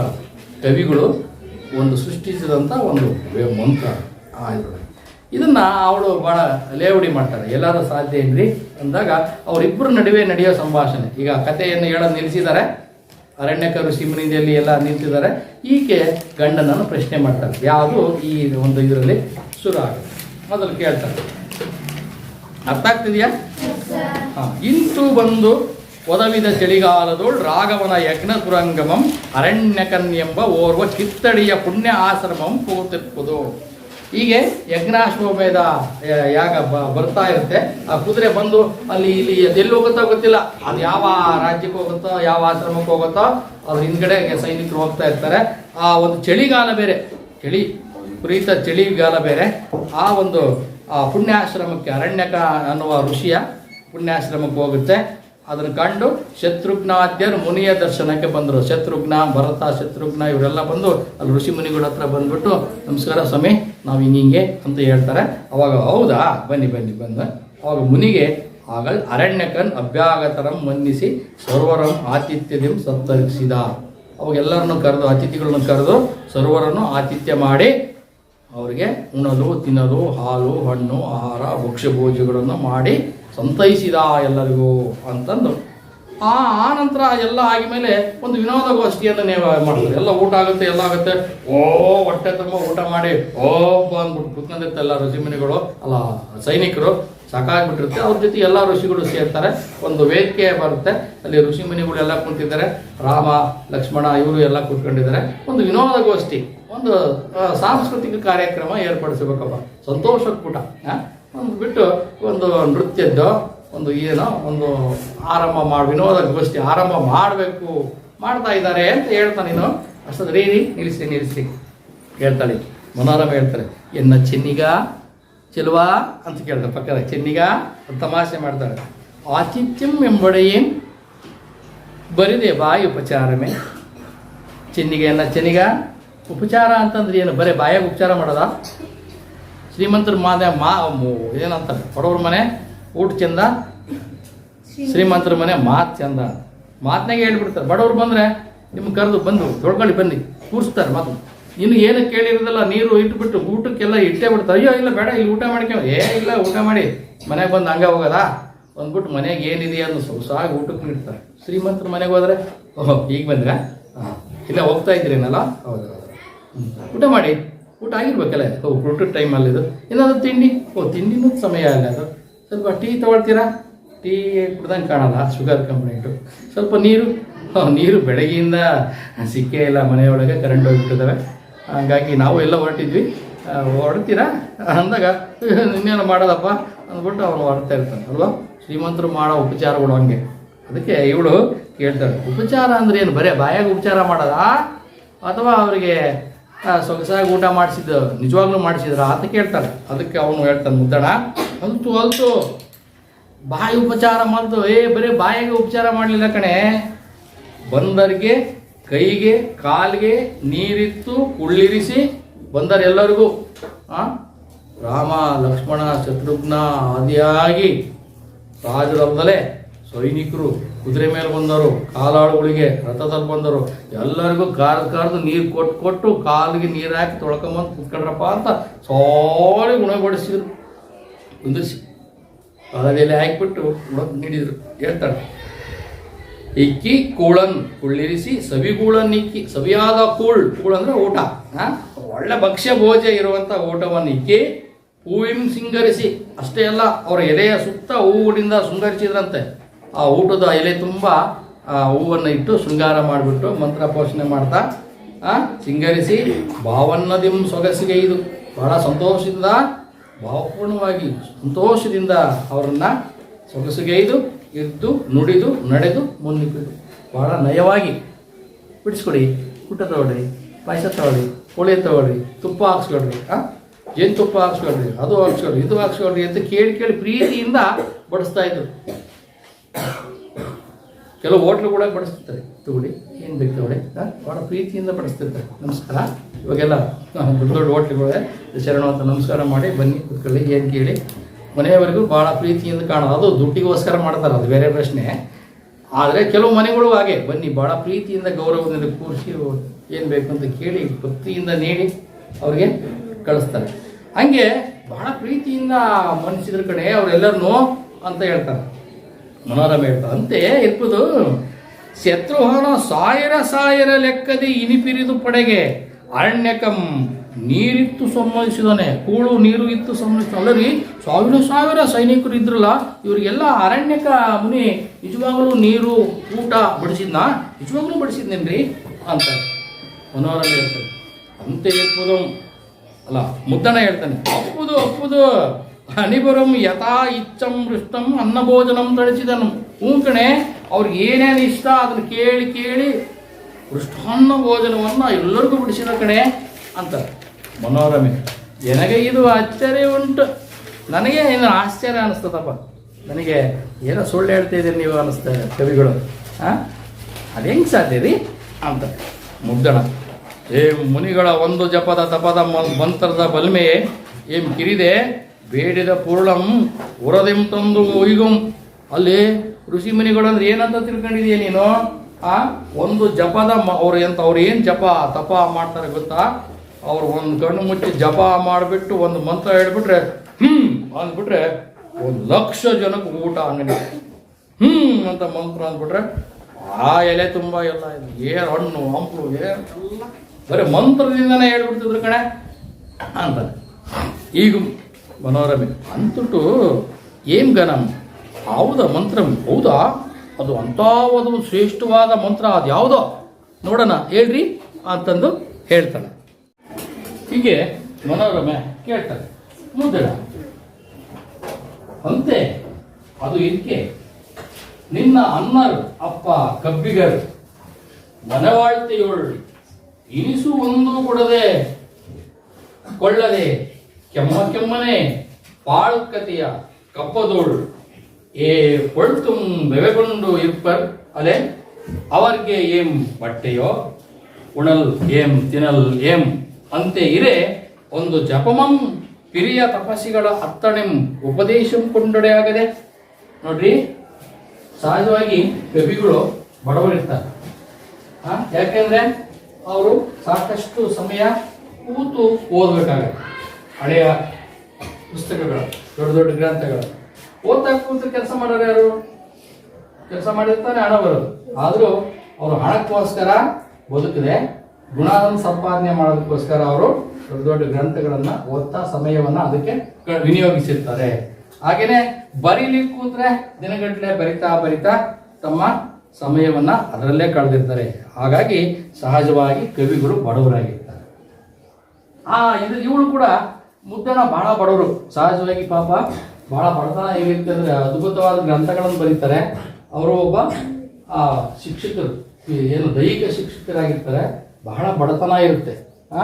ಅದನ್ನು ಲೆಕ್ಕಿಸದೆ ಅದ್ಭುತವಾದ ಗ್ರಂಥಗಳನ್ನು ಬರೀತಾರೆ. ಜೊತೆಗೆ ಬಡತನದ ಜೊತೆಗೆ ಅವರಿಗೆ ರೋಗ ಬೇರೆ ಅಂಟ್ಬಿಟ್ಟಿರ್ತಾರೆ. ಅವರು ರೋಗಿಷ್ಠರಾಗಿರ್ತಾರೆ ಪಾಪ. ಹಂಗಾಗಿ ಅವ್ರು ಬಲು ಬೇಗ ಕೇವಲ 36 ವರ್ಷಕ್ಕೆ ಸತ್ತೋಗ್ಬಿಡ್ತಾರೆ. ಜೊತೆಗೆ ಮನೆಗೆ ಹೆಂಡತಿ ಅದನ್ನೆಲ್ಲ ನೋಡಿರ್ತಾರ ಬಡತನ. ಸರಿ, ಇಷ್ಟೊಂದು ಮಂತ್ರ ಹೇಳಿದ ತಕ್ಷಣವೇ ಶ್ರೀಮಂತಿಗೆ ಎಲ್ಲದೂ ಬಂದು ಬೀಳ್ತದಲ್ಲ. ಹಂಗಾಗಿ ನೀವು ಕೂಡ ಒಂದು ಮಂತ್ರವನ್ನು ನೀವ್ಯಾಕೆ ಕಲ್ಕೊಂಬರ್ಬಾರ್ದ್ರಿ ಅಂತೇಳಿ ಅವಳು ಪ್ರಶ್ನೆಯನ್ನ ಮಾಡುವಂತ ಇದು ಮಾತು. ಅಂತೆ ಅದಕ್ಕೆ ನಿನ್ನ ಅನ್ನ ಅಪ್ಪ ಕಬ್ಬಿಗರ್ ಮನೆವಾಳ್ತಿಯೋಳು ಇನಿಸು ಒಂದು ಗೊಂಡಡೆ. ನೋಡ್ರಿ, ಕಬ್ಬಿಗರ್ ಅಂದ್ರೆ ಕವಿಗಳು. ನಿಮ್ಮೆಲ್ಲ ಕವಿಗಳು ಇದಿರಲ್ಲ, ನೀವೆಲ್ಲರೂ ಕವಿಗಳು ಎಲ್ಲ ಸಹಜವಾಗಿ ಬಡತನ ಇರುತ್ತೆ. ಮನೆವಾಳ್ತಿಯೋಳು, ಮನೆಯ ಒಂದು ನಡೆಸ್ಕೊಳ್ಲಿಕ್ಕೆ ಒಂದಿದ್ರೆ ಒಂದು ಇರೋದಿಲ್ಲ. ಪುಣ್ಯವೇ ಕೆಮ್ಮನೆ ಪಾಳ್ಕತೆಯ ಕಬ್ಬದೋಳು ಏಂ ಕೊಳ್ತುಂ ಬೆಮೆಗೊಂಡು ಇರ್ಪರ್. ನೀವು ಬರೀ ಭಾಳ ಹಳೆಯ ಕಥೆಗಳನ್ನ ಹೇಳ್ಕೊಂತ ಇರ್ತೀರಿ, ಬರಿತಾ ಇರ್ತೀರಿ. ಬಡತನ ಮಾತ್ರ ಸಾಕಷ್ಟು ನಮ್ಮಲ್ಲಿ ಇದೆ. ಹಂಗಾಗಿ ಬಟ್ಟೆ, ಏನ್ ಬಟ್ಟೆಯೋ ನೀವು ಬರ್ತಾ ಕೂತ್ಕೊಂಡ್ರೆ ಅವರಿಗೆ ಬಟ್ಟೆಯೋ ಅಂದ್ರೆ ಅವ್ರ ಮೈ ಮೇಲೆ ಬಟ್ಟೆ, ಹೆಂಡ್ರು ಮಕ್ಕಳಿಗೆ ಬಟ್ಟೆ ತಂದ್ಕೊಡ್ಲಿಕ್ಕೆ ಹಣ ಇರಲ್ಲ, ಮೈ ತುಂಬ ಬಟ್ಟೆ ಇಲ್ಲ, ತಿನ್ನಲು ಉಣೋದಕ್ಕೆ ಬಟ್ಟೆ ತುಂಬ ಊಟ ಮಾಡಲಿಕ್ಕೆ ಮನೆಗೆ ದವಸ ಧಾನ್ಯಗಳು ಇಲ್ಲ. ಅಂತ ಇದೆ ಒಂದು ಜಪಮಂ. ಹಂಗಿರ್ಬೇಕಾದ್ರೆ ಇಷ್ಟೊಂದು ಬಡತನದಲ್ಲಿ ಬದುಕುವಂತಹ ನಾವು ಕವಿಗಳು ಏನ್ರಿ, ಅವ್ರು ಯಾಕೆ ಒಂದು ಮಂತ್ರವನ್ನ ತಪಸ್ಸುಗಳಿಂದ ಇಸ್ಕೊಂಡು ಬರಬಾರ್ದು? ಒಂದು ಜಪಮಂ ಹಿರಿಯ ತಪಸ್ಸಿಗಳ ಅರ್ಥಣೆ ಉಪದೇಶ ಕೊಂಡರೆ. ದೊಡ್ಡ ದೊಡ್ಡ ಋಷಿಮುನಿಗಳು ಅಂತ ಏನ್ ಹೇಳ್ತಿರಲ್ಲ, ಆ ಅಗಸ್ತ್ಯ ಮಹರ್ಷಿಗಳು ಅವರಿಂದ ಒಂದು ಮಂತ್ರ ಇಸ್ಕೊಂಡು ಬಂದ್ಬಿಟ್ಟು ಒಂದು ಮಂತ್ರ ಹೇಳಿದ ತಕ್ಷಣ ಏನೆಲ್ಲ ಬಂದು ಬೀಳುತ್ತಲ್ಲ, ಹಂಗೆ ನೀವ್ ಯಾಕೆ ಆ ಮಂತ್ರ ಕಲ್ಕೊಂಡ್ಬಂದ್ಬಿಟ್ಟು ಅದನ್ನ ಸಪ್ತಾಕ್ಷರಿ ಮಂತ್ರವನ್ನ ಜಪಿಸ್ಕೊಳ್ದ್ರಿ ಅಂತೇಳಿ ಅವಳ ಮನೋರಮೆ ಕೇಳ್ತಾಳೆ. ತಪಸ್ವಿಗಳಿಂದ ಆ ಉಪದೇಶವನ್ನ ಮಾಡ್ಕೊಂಡು ಬಂದು ಮಂತ್ರವನ್ನ ಜಪಿಸ್ಬಿಡ್ರಿ ಅಂತ ಮುದ್ದಣ ಹೇಳ್ತಾನೆ. ಮುಗುಳ್ನಗೆ ನಕ್ಕೆ ಹೇಳ್ತಾನೆ, ಏನ್ ಯಮ್ಮ ಅವರ ಒಂದು ಇರಕ್ಕೆ ನಗುವಾ, ಏನೇ ನಾವು ಹಿಂಗಿದೀವಿ, ಬಡವರಿದ್ದೀವಿ ಕವಿಗಳು ಅಂತೇಳಿ ನಿನಗೆ ನಗು ಬರ್ತಾ ಇದೆಯಾ? ನೋಡಿ ನಗ್ತಾ ಇದೆಯಾ? ಯಮ್ಮ ಅನ್ನರು ಅಪ್ಪ ಕಬ್ಬಿಗರಿಗೆ ಏನ್ ಕೊರತೆಯೋ, ನಮಗೇನೇ ಕೊರತೆ ಇದೆ ಕಬ್ಬಿಗರಿಗೆ, ಕವಿಗಳಿಗೆ ನಮಗೇನೆ ಕೊರತೆ ಬೇಕಾದಷ್ಟಿದೆ. ತಮ್ಮ ಒಂದೇ ನುಡಿಯ ಬಲ್ವಿಂ ಮೂ ಜಗಮುಂ ಅರಿಗಿಸುವ ಅಂದ್ರೆ ನಮ್ಮ ಒಂದೇ ಒಂದು ನುಡಿಯಿಂದ, ನುಡಿಯ ಬಲದಿಂದ ಮೂ ಜಗ ಅಂದ್ರೆ ಮೂರು ಜಗತ್ತುಗಳು ಯಾವ್ಯಾವು? ಮೇಲಿರೋದು ಸ್ವರ್ಗಲೋಕ, ಇದು ಮರ್ತ್ಯಲೋಕ, ಕೆಳಗಿರೋದು ಮೂರು ಲೋಕ ಯಾವ್ಯಾವು? ಪಾತಾಳ ಲೋಕ, ದೇವಲೋಕ, ಮರ್ತ್ಯಲೋಕ, ಪಾತಾಳ ಲೋಕ, ಮೂರು ಜಗತ್ತು. ಈ ಮೂರು ಲೋಕನು ಕೂಡ ಕೇಳಿದ್ರೆ ಪಡ್ಕೊಳ್ಳುವಂತಹ ಶಕ್ತಿ ಇದೆ. ಮೂ ಜಗಮಂ ಅರಿಯಿಸುವ ಅಂದ್ರೆ ಜಗತ್ತನ್ನು ಕೂಡ ನಾವು ತಿಳಿದುಕೊಳ್ಳುವಂತಹ ಶಕ್ತಿ ನಮಗಿದೆ ಕಣೆ. ಹೊಗಳ್ವ ಏನು? ಹೊಗಳ್ವ ಕೊಳ್ಳುವ ಅಂದ್ರೆ ಹೊಗಳ್ಬೇಕಾ? ಈ ಪ್ರಕೃತಿಯನ್ನ, ಹಿರಿಯರನ್ನ, ಜೊತೆಗೆ ಶೂರರನ್ನ, ಧೀರರನ್ನ, ರಾಜರನ್ನ, ಋಷಿಮುನಿಗಳನ್ನ ಯಾರನ್ನಾದ್ರೂ ಹೊಗಳ್ಬೇಕು ಅಂತಂದ್ರೆ ಕವಿಗಳು ತಮ್ಮ ಕಾವ್ಯದಲ್ಲಿ ಹೊಗಳ್ವ. ಹಾಗಂತರ ತೆಗಳ್ವ, ಯಾರನ್ನಾದ್ರೂ ದುಷ್ಟರನ್ನ ತೆಗಳ್ಬೇಕಾ? ರಾವಣನ ತೆಗಳ್ತಾರಲ್ವ, ರಾಮನನ್ನು ಹೊಗಳು ಬರೆಯೋದು, ರಾವಣನ ತೆಗಳೋದು. ಯಾಕೆಂದ್ರೆ ಅವನು ಕೆಟ್ಟವನಾಗೋದ್ರಿಂದ ಅವನನ್ನು ತೆಗಳಿ ಮಾತಾಡೋದು. ಅವು ಬರೆಯುವಂತ ತಾಳ್ವ ಆಳ್ವಿಕೆ ಮಾಡುವಂತಹ ಮಹಾನ್ ರಾಜರನ್ನ ಆಳ್ವಿಕೆ ಮಾಡೋದು ನೋಡ್ತೀವಿ. ಆಮೇಲೆ ತಾಳ್ಮೆ ಕೂಡ ಅಷ್ಟೇ ತಾಳ್ಮೆ ನಮ್ಮಲ್ಲಿ ಇದೆ. ತೂಳ್ವ ಬೇಳ್ವ ಬಾಳ್ವ ಸಿಂಗರದ ಬಣ್ಣ ಕಪಿಗರು ಎಮ್ಮ ತೆರನಂ ಇನ್ನು ನೀನು ಅರಿಯೇನು. ನಮ್ಮೆಲ್ಲ ಕಪಿಗರು ಹೊಗಳುವ ಬೇಡುವ ಕೇಳಿದ್ದನ್ನ ಜನಗಳಿಗೆ ಕೇಳುವಂತೆ ಹೇಳುವಂತಹ, ಸುಂದರವಾಗಿ ಬಾಳ್ವೆ ಮಾಡುವಂತಹ ಸಿಂಗರದ ಬಣ್ಣ ಕಪಿಗರು, ಬಣ್ಣದ ಜನಗಳು ನಾವು ಕಪಿಗರು. ನಾವೇನು ಕಮ್ಮಿ ಇಲ್ಲ ಗೊತ್ತಾ? ಎಷ್ಟು ಶ್ರೀಮಂತ ನಾವು. ಎಮ್ಮ ತೆರನಂ ಇನ್ನು ನೀನು ಅರಿಯೇಂ. ನಮ್ಮ ಯಾವ ರೀತಿ ಇದೀವಿ ಅನ್ನೋದನ್ನ ನೀನು ಪೂರ್ತಿ ತಿಳ್ಕೊಂಡಿಲ್ಲ ಕಣೆ. ಯಾರು? ಮನೋರಮೆ ಅಂತ ಹೇಳಿ ಆ ಕವಿಗಳನ್ನ ಇಲ್ಲಿ ಹೊಗಳ್ತಾರೆ. ಜೊತೆಗೆ ಮನಸ್ಸಿನೊಳಗೆ ನೋವಿರುತ್ತೆ, ನಾವು ಬಡವರು ಅಂತ, ಆದ್ರೂ ಅವನ್ನ ತೋರಿಸ್ಕೊಳಕ್ ಹೋಗಲ್ಲ. ಕವಿಗಳು ಯಾವತ್ತು ಹಣ ಬೇಕು, ಏನೋ ಸುಪತಿಗೆ ಬೇಕು, ಮನೆ ಬೇಕು, ಇಂಥದ್ದೆಲ್ಲ ಐಷಾರಾಮಿಗಳನ್ನ ಕವಿಗಳಾದವರು ಬಯಸ್ತಾರೆ. ಅವರು ಸರಳವಾಗಿ ಸುಂದರವಾಗಿ ಬದುಕನ್ನ ನಡೆಸ್ತಾ ಇರ್ತಾರೆ ಅಂತ. ಹಾಗೂ ಮನೋರಮೆ ಹೇಳ್ತಾರೆ, ಬಿಸವಂದಂ ಪಡ್ಕೊಂಡು ಹೇಳ್ತಾರೆ, ನಿಮ್ಮ ಅವರ್ಗಂ ಅಂತ ಇರೆ ಮಂತ್ರಂ ಸಿದ್ಧಿ ಅರ್ಕುಮೆ. ನಿಮ್ಮವರಿಗೆ ಎಲ್ಲರಿಗೂ ಕೂಡ, ಕವಿಗಳಿಗೆ ಎಲ್ಲರಿಗೂ ಈ ಒಂದು ಮಂತ್ರ ಸಿದ್ಧಿಯಾಗಿದೆ ಏನ್ರಿ? ಆಗ ಅಗಸ್ತ್ಯ ಮುನಿಗಳು ಹೇಳಿದ ತಕ್ಷಣ ಎಲ್ಲ ಕಾಮಧೇನ ಕಲ್ಪವೃಕ್ಷ ತರ ಕೊಡುವಂತ ಮಂತ್ರ ನಿಮ್ಗೆ ಸಿದ್ಧಿಯಾಗಿದೆ, ಎಲ್ಲೋ ಕವಿಗಳಿಗೆ ಸಿದ್ಧಿಯಾಗಿದೆ ಏನ್ರಿ ಅಂತ ಕೇಳ್ತಾರೆ. ತಡೆಯೇನು ಅಳ್ಕೊಂಡು ಅಂತಾರೆ. ತಡೆ ಏನು? ನನಗೆ ಸಿದ್ಧಿಯಾಗಿದೆ ಕಣೆ, ತಡ ಏನು? ಈಗ ಹೇಳ್ಬಿಡ್ತೀನಿ ಆ ಮಂತ್ರವನ್ನ ಅಂತ. ಮನೋರಮೆ, ನಿನ್ನ ಒಳಮೂಡವೆ, ನಿಮ್ಮ ಒಳಗೂ ಇದೆಯೇನ್ರಿ? ಆ ಮಂತ್ರ ನಿಮಗೂ ಗೊತ್ತಿದೆಯಾ? ಒಳಗೊಂದು ಒಳಗಡೆಗೆ ಕುಡ್ತಾ ಏನು ಅಂದ್ರೆ ಆ ಮಂತ್ರ ಹೇಳ್ಬಿಟ್ಟು ಈ ಬಡತನ ಎಲ್ಲ ನಿವಾರಿಸ್ಕೋಬಹುದು. ಮನೆ ಬೇಕು, ಒಡವೆ ಬೇಕು, ಅದು ಬೇಕು, ಇದು ಬೇಕು, ಎಲ್ಲ ಕೇಳ್ಕೊಂಬಿಡ್ಬೋದು ಅಂತ ಮನಸ್ಸಿನಾಗ ಅನ್ಕೊಂಡು ಕೇಳ್ತಾರೆ. ನಿಮಗೂ ಗೊತ್ತೇನ್ರಿ ಈ ಮಂತ್ರ? ಯಾಕೆ ಹಿಂಗೆ ಬಡತನದಲ್ಲಿ ಸಾಯ್ತಾ ಇದ್ದೀರಿ? ನನಗೆ ಸರಿಯಾಗಿ ಬಟ್ಟೆ ತರ್ತಿಲ್ಲ, ಊಟಕ್ಕೆ ಮಾಡೋದಕ್ಕೆ ಸರಿಯಾಗಿ ತರಕಾರಿ ಇಲ್ಲ, ಕಾಳಿಲ್ಲ, ಕಡೆ ಇಲ್ಲ, ಅದಿಲ್ಲ, ಇದಿಲ್ಲ, ಸೋರ್ತಾ ಇರೋ ಮನೆಗಿದ್ದೀವಿ. ನಿಮಗೂ ಗೊತ್ತಿದ್ರಿ ಹಾಗಾದ್ರೆ ಮಂತ್ರ ಅಂತ ಕೇಳ್ತಾರೆ. ಮುದ್ದಣ ಎನ್ನೋಳು ಅಂತೂ ಇದು ಬಾಸಬೇಕು. ಈ ಕಡೆ ಯಾವತ್ತೋ ನನ್ನ ಮನಸ್ಸಿನೊಳಗೆ ಇದೆ, ಯಾವತ್ತಿಂದ ನನ್ನ ಒಳಗೆ ಹೋಗ್ಬಿಟ್ಟಿದೆ ಆ ಮಂತ್ರ. ಮನೋರಮೆ, ನೀನು ಬಯಲು ಮೈಮೆಗಾರಂ ಆರ ಅತ್ತನಿಂ ಎಂದು ಉಪದೇಶಂ ಆಯ್ತು. ಭಾರಿ ಮಹಿಮೆಗಾರ ಕಣ್ರಿ ನೀವು. ನನ್ಗೆ ಗೊತ್ತಿರಲಿಲ್ಲ ಇಂಥ ಮಹಿಮೆ ನಿಮ್ಮಲ್ಲಿ ಒಳಗಿದೆ ಅಂತ. ಯಾರಪ್ಪ ಉಪದೇಶ ಕೊಟ್ರು ನಿನಗೆ ಮಂತ್ರ? ಯಾವಾಗ ಕೊಟ್ರು? ಎಂದ್ ಕೊಟ್ರು? ಕೇಳು ಎನ್ನುಡಿಯ ಅಂದ್ಬಿಟ್ಟು ಆ ಗಂಡನನ್ನ ಕೇಳ್ತಾರೆ. ನೀನು ಬಡು ಮಹಿಮೆಗಾರಂ, ನಿನಗೆ ಆರ ಹತ್ತಣೆ ಎಂದು ಉಪದೇಶ ಆಯ್ತು? ಯಾರ ಕಡೆಯಿಂದ ಎಂದು ಉಪದೇಶ ಆಯ್ತು ಅಂತ ಕೇಳ್ತಾರೆ. ಅವಾಗ ಮುದ್ದಣ ಹೇಳ್ತಾನೆ, ಗುರು ಹತ್ತಣೆ ಅಂದೆ ಎಳವೆಯೊಡೆ. ಗುರು ಕಡೆಯಿಂದ ಆಯ್ತು ಕಣೆ. ಅವಾಗಲೇ ಎಳೆ ಮಗು ಇದ್ದಲ್ಲ, ಚಿಕ್ಕ ಮಗು, ನಮ್ಮಮ್ಮ ಎತ್ತು ನಮ್ಗೆ ನಾಮಕರಣ ಮಾಡಿ ತೊಟ್ಟಾಗ ತೂಗಬೇಕಾದ್ರೆ ಗುರುಗಳು ಬಂದು ಆಶೀರ್ವಾದ ಮಾಡಿರಲ್ಲ, ಅವಾಗಲೇ ನನಗೆ ಮಂತ್ರ ಸ್ಥಿತಿ ಆಗಿಬಿಟ್ಟಿತ್ತು. ಅದಕ್ಕೆ ನಾನು ಈ ರೀತಿ ಕವಿಯಾಗಿದ್ದೀನಿ ಕಣೆ ಅಂತೇಳಿ ಜಂಬಪ್ಪ ಜೋಳ ಥರ ಆ ಹೆಂಡತಿಗೆ ಹೇಳ್ತಾನೆ. ಮನೋರಮೆ ಹೇಳ್ತಾರೆ, ಎನ್ನ ಎರೆಯ ಅದು ಆವುದ ಮಂತ್ರ ಎನ್ನೋಡು ಉಸಿರ ಎನ್ನ ಒಡೆಯ ಪ್ರಾಣಕಾಂತ ಅದು ಯಾವ್ದಪ್ಪ ಮಂತ್ರ ನನಗೂ ಸ್ವಲ್ಪ ಹೇಳಪ್ಪ ಅಂತೇಳಿ ತಮಾಷೆಯಾಗಿ ಕೇಳ್ತಾರೆ. ಮುದ್ದಣ ಹೇಳ್ತಾನೆ, ಎರೇ ಪೆಣ್ಣೆ, ನೀನು ಹಾರೊಳು ಎಂದಿಗೂ ಉಸಿರಲ್ಬಾರದು ಜೋಕಿ. ಇದೇ ಎಣ್ಣೆ ಕೇಳು, ನೀನು ಯಾವತ್ತೂ ಕೂಡ ಯಾರ ಜೊತೆನೂ ಕೂಡ ನಾನು ಈಗ ಹೇಳೋ ಮಂತ್ರವನ್ನು ಹೇಳಬಾರ್ದು. ಗೊತ್ತಾಯ್ತಾ? ಮಾತ್ರ ನಾನು ಹೇಳ್ತೀನಿ. ಇಲ್ಲ ಕಣ್ರಿ, ಹಂಗೆ ಹೇಳಿದಾಗ ನೀವು ಇಲ್ಲ ಅನ್ನಕ್ಕೆ ಸಾಧ್ಯನಾ? ಇಲ್ಲ, ಆಯ್ತು ಅಂತಲ್ಲ. ಎಂತು ಉಸಿರಂ ಆಡೆ, ಆಯ್ತು ರೀ, ಯಾವತ್ತು ಎಂದು ಯಾರ ಹತ್ರನೂ ಈ ಮಾತನ್ನು ನಾವು ಆಡೋದು, ಮಂತ್ರವನ್ನು ಆಡೋದಿಲ್ಲ. ಶಬ್ದ ಏನು ಪ್ರತಿಜ್ಞೆ ಮಾಡ್ತಾರೆ, ಪ್ರಮಾಣ ಮಾಡ್ತಾರೆ. ಮುದ್ದನ ಅಂತೂ ಆದರೆ ಇಂತು ಇದು ಇನ್ನು ಯಾರ ಹತ್ರನೂ ಹೇಳಲ್ಲ ಅಂದ್ರೆ ಹೇಳ್ತೀನಿ ಕೇಳು. ಅದು ಹೆಂಗಿದೆಯಪ್ಪ ಅಂದ್ರೆ ಭವ ಹಂಗೆ ಹೇಳಕ್ ಹೋಗ್ತಾನೆ. ಭವ ಅಂತ ಹೇಳಿ ಮತ್ತೆ ನಿಲ್ಲಿಸ್ತಾನೆ. ಮತ್ತೆ ಬೇರೆ ಹತ್ರ ಹೇಳ್ಬೇಕಮ್ಮ, ನೀನು ಹೇಳ್ಬಿಟ್ರೆ ಕಷ್ಟ ಆಗುತ್ತೆ. ಕರರೋಳ್ ಆಡೆನ್ ಎಂಬ ನಂಬುಗೆ ಎಂಪೈ, ನೀನು ಯಾರ ಹತ್ರನೂ ಹೇಳಲ್ಲ ಅಂತ ಭಾಷೆ ಕೊಡು. ಕೈ ಮೇಲೆ ಕೈ ಇಟ್ಟು ಭಾಷೆ ಕೊಡು. ತಗೋ, ಕೈ ಹೊಡಿದ್ದೀನಿ, ಕೈ ಮೇಲೆ ಕೈ ಇಟ್ಟು ನಾನು ಯಾರಿಗೂ ಹೇಳಲ್ಲ ಕಣ್ರಿ ಅಂತ ಕೈ ಮೇಲೆ ಕೈ ಇಟ್ಟು ಆಣೆ ಮಾಡು ಅಂತ ಕೇಳ್ತಾನೆ. ನಂಬುಗೆ ಇದೆ ಬಿಡಿ. ನಂಬುಗೆಯ್ಯಂ ನಿನ್ನ ಆಣೆ ಕುಲದೈವದ ಆಣೆ ಎಂದು ಪೆರರವಳ್ ವರೆಯಂ. ಆಯ್ತು, ಕೈ ಮೇಲೆ ಕೈ ತಕ್ಕಿ ಹೇಳ್ತಾರೆ. ಆಯ್ತು ಮರಯ್ಯ, ನಿನ್ನ ಮೇಲಾಣೆ, ನನ್ನ ಮೇಲಾಣೆ, ನಮ್ಮ ಮಂದೇವರ ಆಣೆಯಾಗೂ ಬೇರೆ ಯಾರ ಹತ್ರನೂ ಈಗ ಹೇಳೋ ಮಂತ್ರ ನಾನು ಯಾರಿಗೆ ಹೇಳಲ್ಲ. ಹೇಳ್ಮಾರಯ್ಯ ಈಗ ಮಂತ್ರ ಹೇಳ್ಬಿಟ್ಟು ಇದನ್ನೆಲ್ಲ ಪಡ್ಕೋಬೇಕಾಗಿದೆ, ಅವಳಿಗೆ ಅವಸರ ಇದೆ ಹೇಳ್ತಾರೆ. ಆಯ್ತು, ಸತಾಯಿಸ್ತಾನೆ ಸುಮ್ಮನೆ ಹೇಳೋದಕ್ಕೆ. ಅವಾಗ ಮುದ್ದನೆ ಹೇಳ್ತಾರೆ, ಭವತಿ ಬಿ ಅಂತ ಮತ್ತೆ ನಿಲ್ಲಿಸ್ತಾಮಲ್ಲಿ.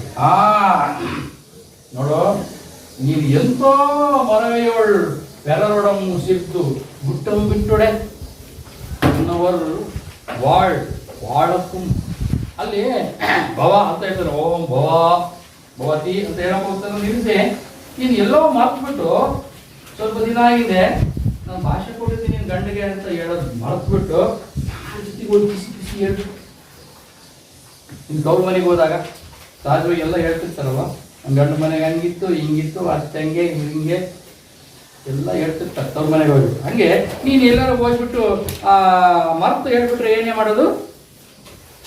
ಪೆರರೊಳ್ವರೆ ಮನೋರಮೆ ಹೇಳ್ತಾರೆ.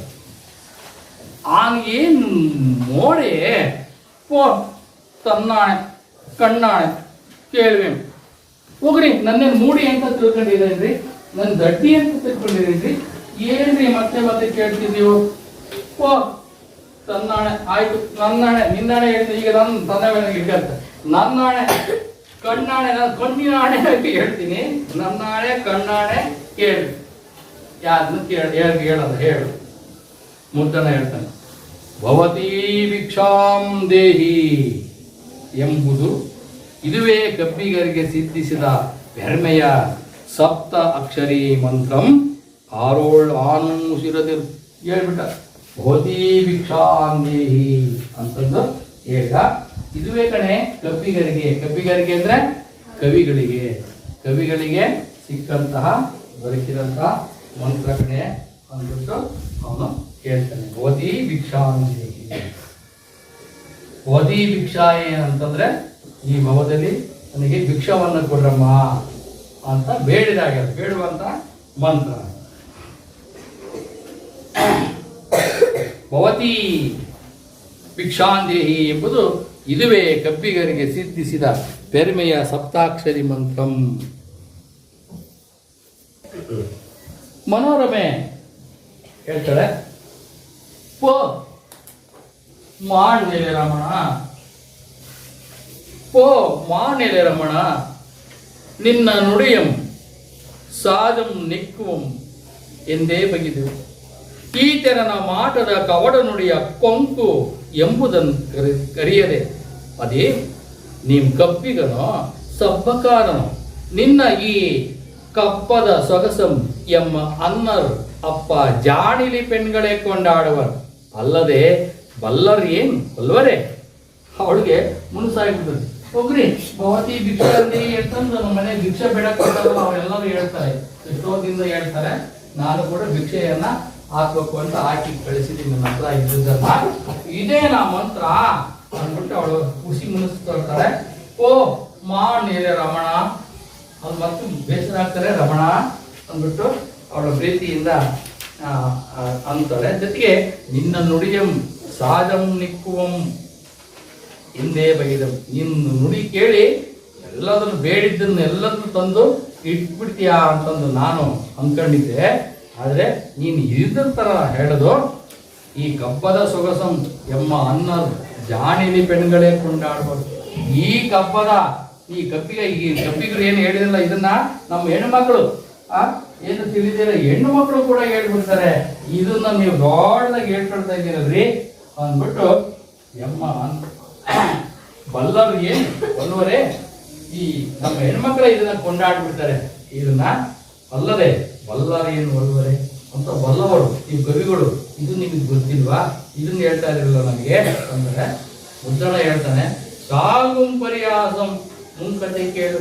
ಪರಿಹಾಸ ಮಾಡಬೇಡ ಕಣೆ, ನೀವು ಹೆಣ್ಮಕ್ಳಿಗಿಂತನೂ ಕೀಳು ಅಂತಂದು ಗಂಡು ಮಕ್ಕಳನ್ನ ನೀವು ಈ ಹೇಳಿಸ್ಲಿಕ್ಕೆ ನೋಡ್ಬೇಡ. ಈಗ ಮುಂದಿನ ಕತೆ ಹೇಳ್ತೀನಿ ಕೇಳೆ ಅಂದ್ಬಿಟ್ಟು ಅವನು ಮುಂದಿನ ಕಥೆಯನ್ನ ಆತ ಹೇಳಲಿಕ್ಕೆ ತೊಡಗ್ತಾನೆ ಅಂತ.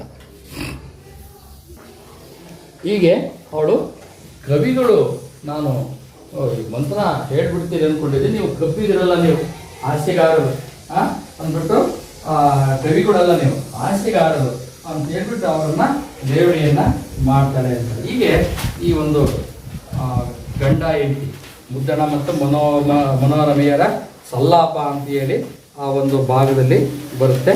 ಇದರ ಆಶಯ ಭಾವ ಮತ್ತು ಕವಿ ಪರಿಚಯವನ್ನು ನಾವೀಗ ಮಾಡಿಕೊಳ್ಳೋಣ. ಸಪ್ತಾಕ್ಷರಿ ಮಂತ್ರದ ಪ್ರವೇಶಿಕೆಯನ್ನು ನೋಡೋಣ. ಕನ್ನಡ ಸಾಹಿತ್ಯವು ಹಂತ ಹಂತವಾಗಿ ಬದಲಾವಣೆಗೆ ಒಳಪಟ್ಟು ಹಳಗನ್ನಡ, ನಡುಗನ್ನಡ, ಹೊಸಗನ್ನಡ ಅನ್ನೋ ರೂಪವನ್ನು ಪರಿವರ್ತನೆಯನ್ನು ಪಡೆದುಕೊಂಡಿದೆ. ನಡುಗನ್ನಡ ಸಾಹಿತ್ಯವು ಹಿಂದೆ ಸರಿದು ಹೊಸಗನ್ನಡ ರೂಪುಗೊಳ್ಳುತ್ತಿದ್ದ ಕಾಲದಲ್ಲಿ ಹೊಸಗನ್ನಡ ಸಾಹಿತ್ಯಕ್ಕೆ ಮುನ್ನುಡಿ ಬರೆದು ಹೊಸಗನ್ನಡದ ಅರುಣೋದಯದ ಮುಂಗೋಳಿ ಅನ್ನೋ ಒಂದು ಪ್ರಶಂಸೆಗೆ ಭಾಜನರಾಗಿ ಕನ್ನಡ ಸಾಹಿತ್ಯದ ಇತಿಹಾಸದಲ್ಲಿ ಸುಭದ್ರ ಸ್ಥಾನವನ್ನು ಪಡೆದ ಕವಿ ಮುದ್ದಣ. ನೋಡಿ, ನಾವು ನಮ್ಮ ಕನ್ನಡ ಇತಿಹಾಸವನ್ನ ಅನೇಕ ಬಗೆಯಾಗಿ ವಿಂಗಡಿಸ್ತೀವಿ. ಮೊದಲನೇದು ಹಳೆಗನ್ನಡ, ಯಾವುದು? ಆಮೇಲೆ ನಡುಗನ್ನಡ, ಆನಂತರ ಹೊಸಗನ್ನಡ. ವಿಭಾಗವನ್ನ ಮಾಡ್ತೀವಿ, ಅದನ್ನ ಅಭ್ಯಾಸ ಮಾಡುವ ಕ್ರಮಕ್ಕೋಸ್ಕರ. ಹಳೆಗನ್ನಡ ಅಂತಂದ್ರೆ ರನ್ನ, ಪಂಪ, ಕುಮಾರವ್ಯಾಸರು ಹಿಂದೆ 9ನೇ ಶತಮಾನದ ಹಿಂದೆ ಬರೆದ್ರಲ್ಲ, ಅವೆಲ್ಲ ಹಳೆಗನ್ನಡ. ನಡುಗನ್ನಡ ಅಂದ್ರೆ ಈ 12, 13ನೇ ಶತಮಾನದ ನಂತರ ಕುಮಾರವ್ಯಾಸ, ಹರಿಹರ, ರಾಘವಂಕ ಇವರೆಲ್ಲ ಬರೀತಾರಲ್ಲ, ಅದೆಲ್ಲ ನಡುಗನ್ನಡ. ಆನಂತರ 18ನೇ ಶತಮಾನಕ್ಕೆ ಬಂದಾಗ ಪಾಶ್ಚಾತ್ಯ ದೇಶಗಳ ಸಂಪರ್ಕ ಆಗಿ ಇಂಗ್ಲಿಷ್ ಸಾಹಿತ್ಯ ಮುಂತಾದವುಗಳನ್ನ ಓದ್ಕೊಂಡು ಇಲ್ಲಿಂದ ಅಲ್ಲಿಗೆ, ಅಲ್ಲಿಂದ ಇಲ್ಲಿಗೆ ಭಾಷಾಂತರ ಆಗಿ ಅದನ್ನು ಓದ್ಕೊಂಡು ಬರೀಲಿಕ್ಕೆ ಶುರು ಮಾಡಿರಲ್ಲ, ಅದು ಹೊಸಗನ್ನಡ ಅಂತೇಳಿ. ಇಲ್ಲಿ ಬದಲಾವಣೆ ಏನು ಮಾಡ್ಕೊಂಡು ಅವಾಗ ಕಾವ್ಯಗಳನ್ನ ಕಂದ ಪದ್ಯ, ಷಟ್ಪದಿ, ವೃತ್ತಗಳಲ್ಲಿ ಬರೀತಿದ್ರು, ಪ್ರಾಸಬದ್ಧವಾಗಿ ಬರೀತಿದ್ರು. ಬರ್ತಾ ಬರ್ತಾ ಅವನ್ನೆಲ್ಲ ಬಿಡು, ಕಾವ್ಯವನ್ನು ಬರೆಯೋದೆಲ್ಲ ಗದ್ಯ ಬರೀಲಿಕ್ಕೆ ಶುರು ಮಾಡಿದ್ರು. ಗದ್ಯ ಸಾಹಿತ್ಯ ಬಂತು. ಆ ಪ್ರಾಸಗಳನ್ನ ಬರೆಯೋದನ್ನ ನಿಲ್ಲಿಸಿದ್ರು. ಸಹಜವಾಗಿ ಪದ್ಯಗಳನ್ನ ಪ್ರಾಸರಹಿತವಾಗಿ ಬರೆಯಲಿಕ್ಕೆ ಶುರು ಮಾಡಿದ್ರು.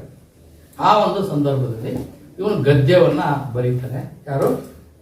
ಮುದ್ದಣ ಕವಿ. ನಂದಳಿಕೆಯ ಲಕ್ಷ್ಮೀನಾರಾಯಣಪ್ಪ ಅವನೊಬ್ಬ ದೈಹಿಕ ಶಿಕ್ಷಕನಾಗಿರ್ತಾನೆ. ಆತ ಬರೆದಂತ ಒಂದು ಅವನಿಗೆ ಏನಂತ ಕರೀತೀವಪ್ಪ ಅಂದ್ರೆ ಹೊಸಗನ್ನಡದ ಅರುಣೋದಯದ ಮುಂಗೋಳಿ. ಬರ್ಕೋಬೇಕು ನಿಮ್ಮ ಇದರಲ್ಲಿ ಏನಂತ ಕರೀತಾರೆ? ಹೊಸಗನ್ನಡದ ಅರುಣೋದಯದ ಮುಂಗೋಳಿ ಅಂದ್ರೆ ಬೆಳಕರಿಬೇಕಾದ್ರೆ ಕೋಳಿ ಕೂಗೋದು ಗೊತ್ತಾ? ಅಲ್ವಾ? ಏನಂತದ್ದು ಅಂದ್ರೆ ಬೆಳಕರಿಕಪ್ಪ 4 ಗಂಟೆಗೆ 1, 5 ಗಂಟೆಗೆ 1, ಕೋಳಿ ಕೂಗ್ತಿ ಎದ್ದೇಳ್ರು ಅವಾಗೆಲ್ಲ ವಾಚ್ ಇರ್ಲಿಲ್ಲ, ಸಮಯ ನೋಡ್ಕೊಳಕ್ಕೆ. ಕೋಳಿ ಕೂಗಿದ ತಕ್ಷಣ ಎದ್ದೇಳೋರು, ಬೆಳಗ್ಗೆ ಎದ್ದು ಕೆಲಸ ಮಾಡೋರು. ಹಿಂಗೆ ಇಲ್ಲಿ ಹೊಸಗನ್ನಡ ಆರಂಭದ ಕಾಲದಲ್ಲಿ ಅರುಣೋದಯ ಆಗ್ಬೇಕಾದ್ರೆ ಮುಂಜಾನೆ ಅಂದ್ರೆ ಹೊಸ ಕನ್ನಡವನ್ನ ಬರೀಲಿಕ್ಕೆ ಶುರು ಮಾಡಿದ ಸಮಯ ಅಂತ. ಅರುಣೋದಯದ ಮುಂಗೋಡಿ ಮೊದಲು ಕೋಳಿ ಕೂಗಿದ್ದು ಈತನೇ ಮುದ್ದಣ. ಈ ತರ ಬರೀಲಿಕ್ಕೆ ಆರಂಭ ಮಾಡಿದ್ದು ಮುದ್ದಣ ಅನ್ನೋದನ್ನ ಈ ರೀತಿ ವರ್ಣನೆಯನ್ನ ಮಾಡ್ತಾರೆ. ರಾಮಾಯಣ ಮಹಾಕಾವ್ಯದ ಭಾಗವೊಂದರ ಕಥೆಯನ್ನ ಹೇಳ ಹೊರಡುವ ಕವಿ ಕಾವ್ಯದ ಮಧ್ಯದಲ್ಲಿ ತಮ್ಮ ಜೀವನದ ವಾಸ್ತವತೆಯನ್ನು ಬಿಟ್ಟಿಡುವುದು ಒಂದು ವೈಶಿಷ್ಟ್ಯವೇ ಸರಿ.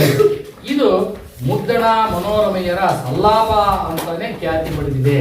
ರಾಮಾಯಣವನ್ನ ಬರೆಯಕ್ಕೆ ಹೋಗ್ತಾನೆ, ಕಾವ್ಯದ ಒಂದು ಭಾಗ ಬರೀಬೇಕಾದ್ರೆ ಆ ನಡುವೆ ಆ ಒಂದು ಮುದ್ದಣ ಮನೋರಮೆಯ ಸಲ್ಲಾಪ, ಗಂಡ ಹೆಂಡತಿ ಕೂತ್ಕೊಂಡು ಮಾತಾಡುವ ಒಂದು ಸಲ್ಲಾಪದ ಮಾತುಗಳನ್ನ ಅಂತೇಳಿ ಇಲ್ಲಿ ಕರೀತಾರೆ. ಆ ರೀತಿ ಆ ತನ್ನ ಗದ್ಯ ಕಾವ್ಯದಲ್ಲಿ ಬರೀತಾನೆ.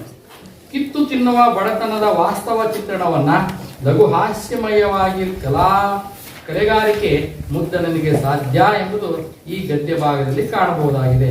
ಅವನು ಸಹಜವಾಗಿ ಅವನು ಕಿತ್ತು ತಿನ್ನೋ ಬಡತನ, ಮನೆಗೆ ಸೂರಿಲ್ಲ, ಬಟ್ಟೆ ಇಲ್ಲ, ಉಡ್ಲಿಕ್ಕೆ ತಿನ್ಲಿಕ್ಕೆ ಅನ್ನ ಇಲ್ಲ, ಆದ್ರೂ ಕೂಡ ಅದ್ಭುತವಾದ ಕಾವ್ಯ ಬರೀತಾನೆ. ಜೊತೆಗೆ ರೋಗ ಬೇರೆ, ಹೆಂಡತಿ ಮಕ್ಕಳನ್ನು ಸರಿಯಾಗಿ ಸಾಕ್ಲಿಕ್ಕೆ ಆಗ್ತಿರಲ್ಲ, ಆದ್ರೂ ಕೂಡ ಹಾಸ್ಯಮಯವಾಗಿ ತನ್ನ ಬದುಕನ್ನ ಲಘು ಹಾಸ್ಯಮಯವಾಗಿ ಕಲೆಗಾರಿಕೆಯನ್ನ ಇಟ್ಕೊಂಡು ಬರಿತಾ ಇದ್ದ ಅಂತೇಳಿ ಆತನ ಹೇಳ್ತಾರೆ. ಇದು ಈ ಒಂದು ಸಪ್ತಾಕ್ಷರಿ ಮಂತ್ರದಲ್ಲಿ ಆರಂಭದಲ್ಲಿ ಇರುವಂತಹ ಒಂದು ಪ್ರವೇಶಕ್ಕೆ. ಇದರ ನಂತರ ಒಂದು ಕೃತಿಕಾರರ ಪರಿಚಯವನ್ನ ಈಗ ಮಾಡೋಣ. ಈಗ ಮೊದಲೇ ಕವಿ ಪರಿಚಯ ಮಾಡಿದ್ರೆ ನಿಮಗೆ ಅದ್ರ ಮಹತ್ವ ಗೊತ್ತಾಗ್ತಿದ್ದಿಲ್ಲ. ಇಂಥೆಲ್ಲ ಒಂದು ಮೊದಲು ಪಾಠ ಹೇಳ್ಕೊಟ್ಟಾಗ ಬಹಳ ಕಠಿಣ ಅನಿಸ್ತಲ್ಲ ನಿಮಗೆ, ಏನಪ್ಪ ಇದು ಹಳೆಗನ್ನಡ ಓದಿ ಒಂದು ಸ್ವಲ್ಪನ ಅರ್ಥ ಆಗಲಿಲ್ಲ ಅನಿಸುತ್ತು.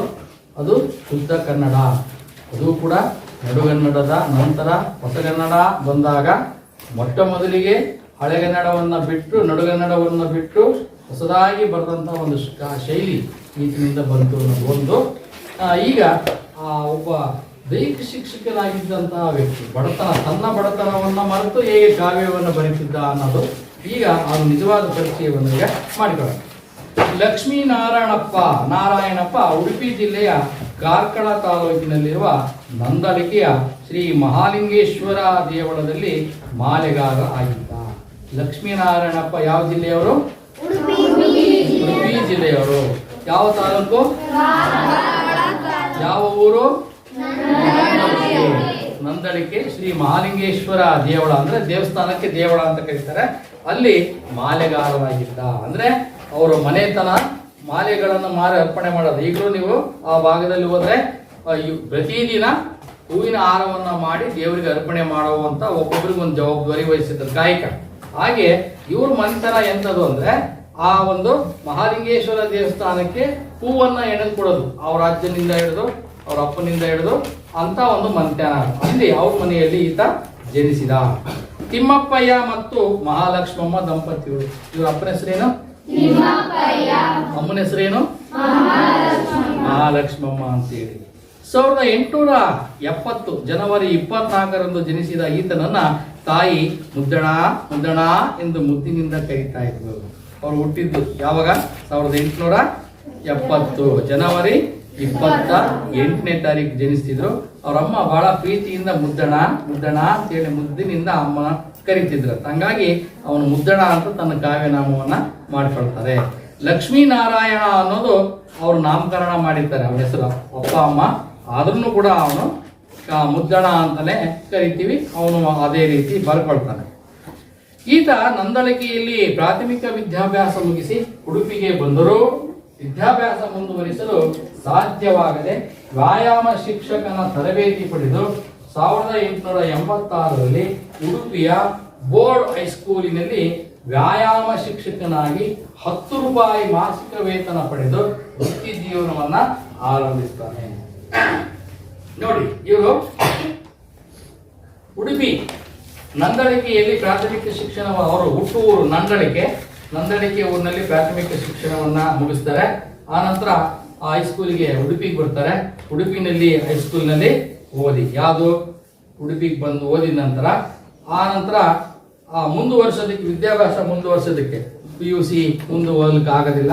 ಅಲ್ಲಿಗೆ ಹೈಸ್ಕೂಲ್ ಒಂದು ಇದನ್ನು ವ್ಯಾಯಾಮ ಶಿಕ್ಷಕನಾಗಿ ಬರ್ತಾರೆ. ವ್ಯಾಯಾಮ ಶಿಕ್ಷಣ ತರಬೇತಿಯನ್ನ ಪಡಿತಾರೆ. 1889ರಲ್ಲಿ ಉಡುಪಿಯ ಬೋರ್ಡ್ ಹೈಸ್ಕೂಲ್ ಈಗಲೂ ಇದೆ. ಉಡುಪಿ ಹೋಗ್ತಿರಲ್ಲ, ಶ್ರೀಕೃಷ್ಣನ ಜನ್ಮ ಸ್ಥಳ. ಆ ಉಡುಪಿಗೆ ಹೋದ್ರೆ ಅಲ್ಲಿ ಬೋರ್ಡ್ ಅಂತ ಹೈಸ್ಕೂಲ್ ಇತ್ತು. ಅಲ್ಲಿ 10 ರೂಪಾಯಿ ಸಂಬಳ ಪಡ್ಕೊಂಡು ವ್ಯಾಯಾಮ ಶಿಕ್ಷಕರಾಗಿ, PE ಟೀಚರ್, ನಮ್ಮ ಪುರುಷೋತ್ತಮ ಸರೋದರಲ್ಲಪ್ಪ ಹಂಗೆ ವ್ಯಾಯಾಮ ಶಿಕ್ಷಕರಾಗಿ ಕೆಲಸಕ್ಕೆ ಸೇರ್ಕೊಳ್ತಾರೆ.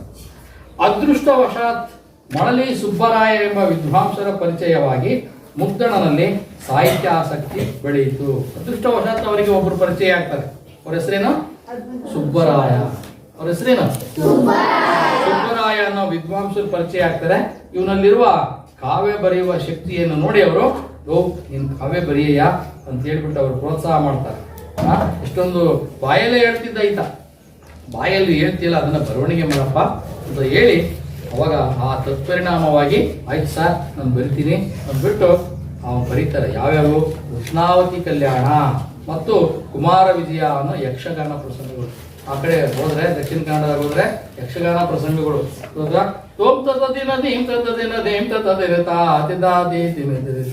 ಹಿಂಗೆ ಹೇಳ್ತಾರಲ್ಲ, ನೋಡಿದಿರಲ್ಲ, ಭುಜ ಕಿರೀಟ ಇವನ್ನೆಲ್ಲ ಹಾಕೊಂಡು ಕುಣಿಯೋದು, ಯಕ್ಷಗಾನ, ಸಣ್ಣ ಆಟ ದೊಡ್ಡ ಆಟ ಕೇಳಿದಿರಲ್ಲ, ನೋಡಿದಿರಲ್ಲ. ಅದು ಆ 2 ನಾಟಕದ ಕೃತಿಗಳನ್ನ ಆತ ಬರೀತಾರೆ. ಆ ನಂತರ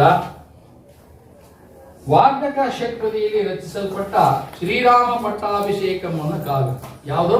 ಶ್ರೀರಾಮ ಪಟ್ಟಾಭಿಷೇಕಂ. ಬರ್ಕೋಬೇಕು. ಷಟ್ಪದಿ, ವಾರ್ಧಕ ಷಟ್ಪದಿ. ವಾರ್ಧಕ ಷಟ್ಪದಿ ಒಳಗೆ ಇವರು ಒಂದು ಶ್ರೀರಾಮನ ಪಟ್ಟಾಭಿಷೇಕ, ರಾಮನ ಪಟ್ಟಾಭಿಷೇಕ ಹೆಂಗಾಯಿತು, ಹೆಂಗೆ ಅವನು ಕಾಡೆಲ್ಲ ಅಲ್ದು ರಾವಣನ ಎದುರಿಸಿ ವಾಪಸ್ ಬಂದು ಪಟ್ಟಾಭಿಷೇಕ್ತನಾದ ಕೊನೆಗೆ ಅನ್ನೋದವರೆಗೆ ಬರೀತಾರೆ. ರಾಮಾಯಣ ಸಂಪೂರ್ಣ ರಾಮಾಯಣ. ಅದ್ಭುತ ರಾಮಾಯಣ ಮತ್ತು ಶ್ರೀ ರಾಮಾಶ್ವಮೇಧಂ ಗದ್ಯ ಕಾವ್ಯಗಳು ಮುದ್ದಣನಿಂದ ರಚಿತವಾದವು. ನೋಡು, ಅಲ್ಲಿವರೆಗೆ ಕಾವ್ಯ ಅಂದ್ರೆ ಕಂದ ಪದ್ಯ, ಷಟ್ಪದಿ, ವೃತ್ತಗಳಲ್ಲೇ ಬರೀತಾ ಇದ್ರು. ಆದ್ರೆ ಇವನು ಗದ್ಯ ಕಾವ್ಯ ಅಂತ ಕರೀತಾರೆ. ಪದ್ಯನೂ ಅಲ್ಲ, ಗದ್ಯನೂ ಅಲ್ಲ, ಗದ್ಯ ಕಾವ್ಯ. ಬರೆಯೋದು ಗದ್ಯ, ಪದ್ಯಂ ಹೃದ್ಯಂ, ಪದ್ಯಂ ಹೃದ್ಯಂ, ಗದ್ಯಂ ವದ್ಯಂ ಅಂತ ಅವನು ಅದನ್ನೊಂದು ಅವನು ಹೇಳ್ತಾರೆ. ಅವಾಗ ಮೊದಲೆಲ್ಲ ಹೃದಯಕ್ಕೆ ಮುಟ್ಟೋದು ಪದ್ಯ ಓದಿದಾಗ ಅಲ್ವಾ, ಪದ್ಯಂ ಹೃದ್ಯಂ ಹೃದಯಕ್ಕೆ ಮುಟ್ಟೋದು, ಗದ್ಯಂ ವದ್ಯಂ. ಗದ್ಯವನ್ನು ಓದಿದ್ರೆ ಜನಗಳಿಗೆ ಇಷ್ಟ ಆಗ್ತಿರಲಿಲ್ಲ. ಆದ್ರೆ ಅದು ವೃತ್ತಿ ಆಗಂಗೆ, ಇಷ್ಟ ಆಗಂಗೆ ಗದ್ಯವನ್ನು ಬರೀತಾನೆ. ಆ ಗದ್ಯನೂ ಕೂಡ ಪದ್ಯ ಏನೋ ಅನ್ನೋ ರೀತಿಯಲ್ಲಿ ಆತ ಬರೆದು ತೋರಿಸ್ತಾನೆ. ಉಡುಪಿಯಿಂದ ಕುಂದಾಪುರದ ಬೋರ್ಡ್ ಹೈಸ್ಕೂಲಿಗೆ ವರ್ಗಾವಣೆಗೊಂಡು ಕೆಲವು ಸಮಯದ ಬಳಿಕ ಉಡುಪಿಯ ಕ್ರಿಶ್ಚಿಯನ್ ಹೈಸ್ಕೂಲಿನಲ್ಲಿ ಕನ್ನಡ ಪಂಡಿತರಾಗಿ ಸೇವೆ ಸಲ್ಲಿಸಿದರು. ಕ್ರಿಶ್ಚಿಯನ್ ಸ್ಕೂಲ್ ಇತ್ತು ಉಡುಪಿ ಒಳಗೆ. PE ಟೀಚರ್ ಕೆಲಸ ಬಿಟ್ಟು ಕನ್ನಡ ಮೇಸ್ಟರಾಗಿ ಕೆಲಸವನ್ನ ನಿರ್ವಹಿಸ್ತಾರೆ. ಹೊಸಗನ್ನಡದ ಅರುಣೋದಯದ ಮುಂಗೋಳಿ ಎಂಬ ಪ್ರಶಂಸೆಗೆ ಭಾಜನನಾದ ಮುದ್ದಣ ಕನ್ನಡ ಸಾಹಿತ್ಯದ ಇತಿಹಾಸದಲ್ಲಿ ಸುಭದ್ರ ಸ್ಥಾನ ಗಳಿಸಿದ್ದಾನೆ. ಆತಗೆ ಎಂತ ಮುಂಗೋಳಿ ಅಂತ ಕರೀತಾರೆ? ಹೇಳಿ ಎಲ್ಲ.